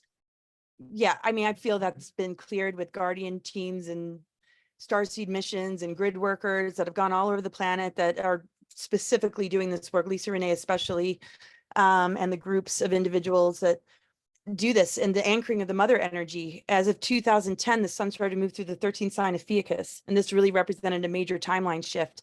And the Venus transits that have formed a perfect pentagram in the sky have created a sacred geometry of a rose, and to me, those are the Sophionic corrections of this planetary system in order to offset the reversal grid that have targeted the dodecahedron platonic solid connected to ether. Symbolically, what I was saying before was the inversions and the harvesting and siphoning where physical matter holds domain, and the manipulation of physical matter and the carbon-based AI black goo kind of energy that is being dissolved and transmuted into a higher vibration, related more to like the creative cauldron of creation, out of the underworlds and into the creative cauldron of this, what's within us in the divine blueprint of the Christ Sophia. And that relates to the true planetary grid network, the true tree of life template that is our DNA that was put in reversals. And also what they do in rituals and SRA is the the tree of death. And it's compromised itself into 10 strand and 11 strands, black suns and sons of Belial that maintain control underneath this net that is now being dissolved away so that we can begin to access the fullness of all that we are. Because if we don't, then we keep looping and we keep coming back and we keep, and that is being cleared as we speak. It's just the attacks are to that much more of an extreme. And that's why this is a window period of New World Order and also ascension, because, you know, just as much as beings have come in to hold the sacred ground for the ascension timeline, they've been planning for the last 26,000 years when they rebelled against any genetic healing to pull off the artificial engineered timelines to bring about New World Order. So it's really up to us what we decide. Similar, and I redundantly sort of say, similar to, do you want to stay with that narcissistic abuser or you want to move on to true love? That's what we're deciding in creation, because these are false parents based in inversions and manipulation versus our true relationship with creation, which will sustain us, which will look after us, which will create the divine magic and flow of synchronicities that is our birthright to rediscover. Wow. Yes. Oh, I got one more comment on Blue in the chat room. She asks, do you think we are fluctuating in and out of 3, 4, and 5D? And I think Laura is onto something there, because yes, we can at time be at 5D, not necessarily physical, and some are through visions, but we get downloads much more so now than we used to. We have thoughts that come in that obviously is not really our own thought. The thoughts of information and thoughts of brilliant ideas. This is coming to us much more than it used to do before. And that could be, or probably are, a function of some form of 5D. Do you think that makes sense, Laura? Absolutely. Yep. I mean, also looking at the throat chakra, are we speaking truth? Is it coming from our higher self, or is it coming from something we're regurgitating, where we're spreading mind viruses and fear or belief systems that really aren't in alignment with, you know, our truth? To me, it's a bridge, the 5D between the rest of ourselves. And this is also the fifth element, the substance of alchemy, that through our words vibrating at, you know, a level of wisdom and love and being authentic and true to ourselves, you know, we're helping to activate people and shift into this greater awareness. Instead of holding each other to the programs and the duality, we're lifting each other to the next level by coming from a much greater, higher place within us. And yeah, we'll find ourselves dropping. Are we matching the lower energies? Are we finding ourselves being yanked down, or are we inviting people to match us, or having a boundary to it and noticing our trajectory begins to break away? That's a form of bifurcation. Doesn't mean they disappear. We don't see that timeline. How much are we participating in it is the question. Before we lose this physical vessel, I don't think we're going to lose the people we're not vibrating at the same level with. They just might be at a further distance. I almost see it like a ship going this way and a ship going that way. They're going to realize that they're defending their captors and that ship is sinking and it's time to reroute. Yeah. Yeah. Have you all heard the saying that's floating around these days, saying that nothing can stop what is coming? That is true. And one of the reasons for that is that We are moving around the great circle of the galaxy. Every 26,600 years, or plus or minus a few, we are going through the same region of space where time is accelerated because of a spike of energy coming out from the center of the galaxy, and we are now in it. That's why everything seems to happen so much faster. Everybody kind of feel, well, at least if you're a little bit up in age, you can see that time goes so much faster now. It's because we are in that region of space. And in that region of space, we have the opportunity to accelerate ourselves out of the fourth dimension into higher vibrations. And that is what I saw in a very descriptive, clear download, that I saw the whole thing and where we were. So this is, science is coming around to this now. They're talking about it, but they haven't, of course, proved anything yet. But that was I talked about 8 years ago afterwards. So nothing can stop what is coming, and it's good. Whatever happens, yeah, there may be some hiccups and some nasty stuff here and there in the getting there, because the beast will not lie down and die. We have to make it so, but it's going to be good in the end. I saw the end. It's going to be good. Beautiful. And speaking of the end, Auggie, I can't believe our time is 4 minutes, 2 minutes left. Wow. It has gone by so quick. So Auggie, I want to thank you for bringing this amazing group of people together here today. I want to thank everybody out there in the audience for being here. I want to extend a heartfelt gratitude to all of our speakers, and the closing comments. Laura, Preston, you guys have done a phenomenal job and brought us so much great information today. And our audience, you guys have been awesome. I want to thank you for being here. And, remember that disclosure can also be a catalyst for this spiritual evolution. So it calls to question for us all to seek, for us all to research. Like Dolly was saying, do your own research. And we need to really seek to understand, what's outside of our little earthly box, which I think all of you are doing, is why you're here today. And also, we're all here. We're all volunteers on this great mission that we've undertaken. So, by sharing our insights and our experiences, all of your wisdoms and comments, you're really helping to contribute to the collective awakening, and that actually helping to reshape the world that we live in. So, let's all try to continue to explore and connect and to grow together. Check out everybody's websites. Go back and look at the chats that we had. If you haven't already, I would invite you to go back and to sign up on the Conscious Awakening Network, download our apps. We've got the Roku, Amazon, Apple TV, Android TV apps. It's free of charge. The phone apps are free of charge. The website, of course, you can check out. Go to YouTube. I believe all of our speakers today have a YouTube channel, and so just check them out. Auggie, do you have any final farewell words before we sign off here? Yeah, I would say absolutely go to Amazon and look at the books that the panelists have written. There are pearls in there too. And this is something that is part of our research. And one last comment is that when somebody says something, don't accept it 100% right off the bat, including me. I could be believing something that is not right too. So give some thought to what they said, decide for yourself, and then go with it.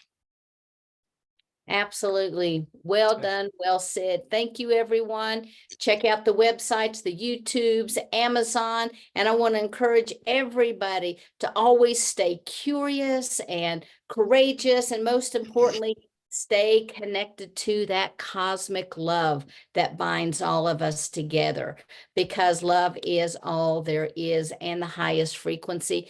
Thank you everyone for being here. Thanks to the panelists again. Auggie, thank you, and much love to everyone. And until we're back together again, namaste.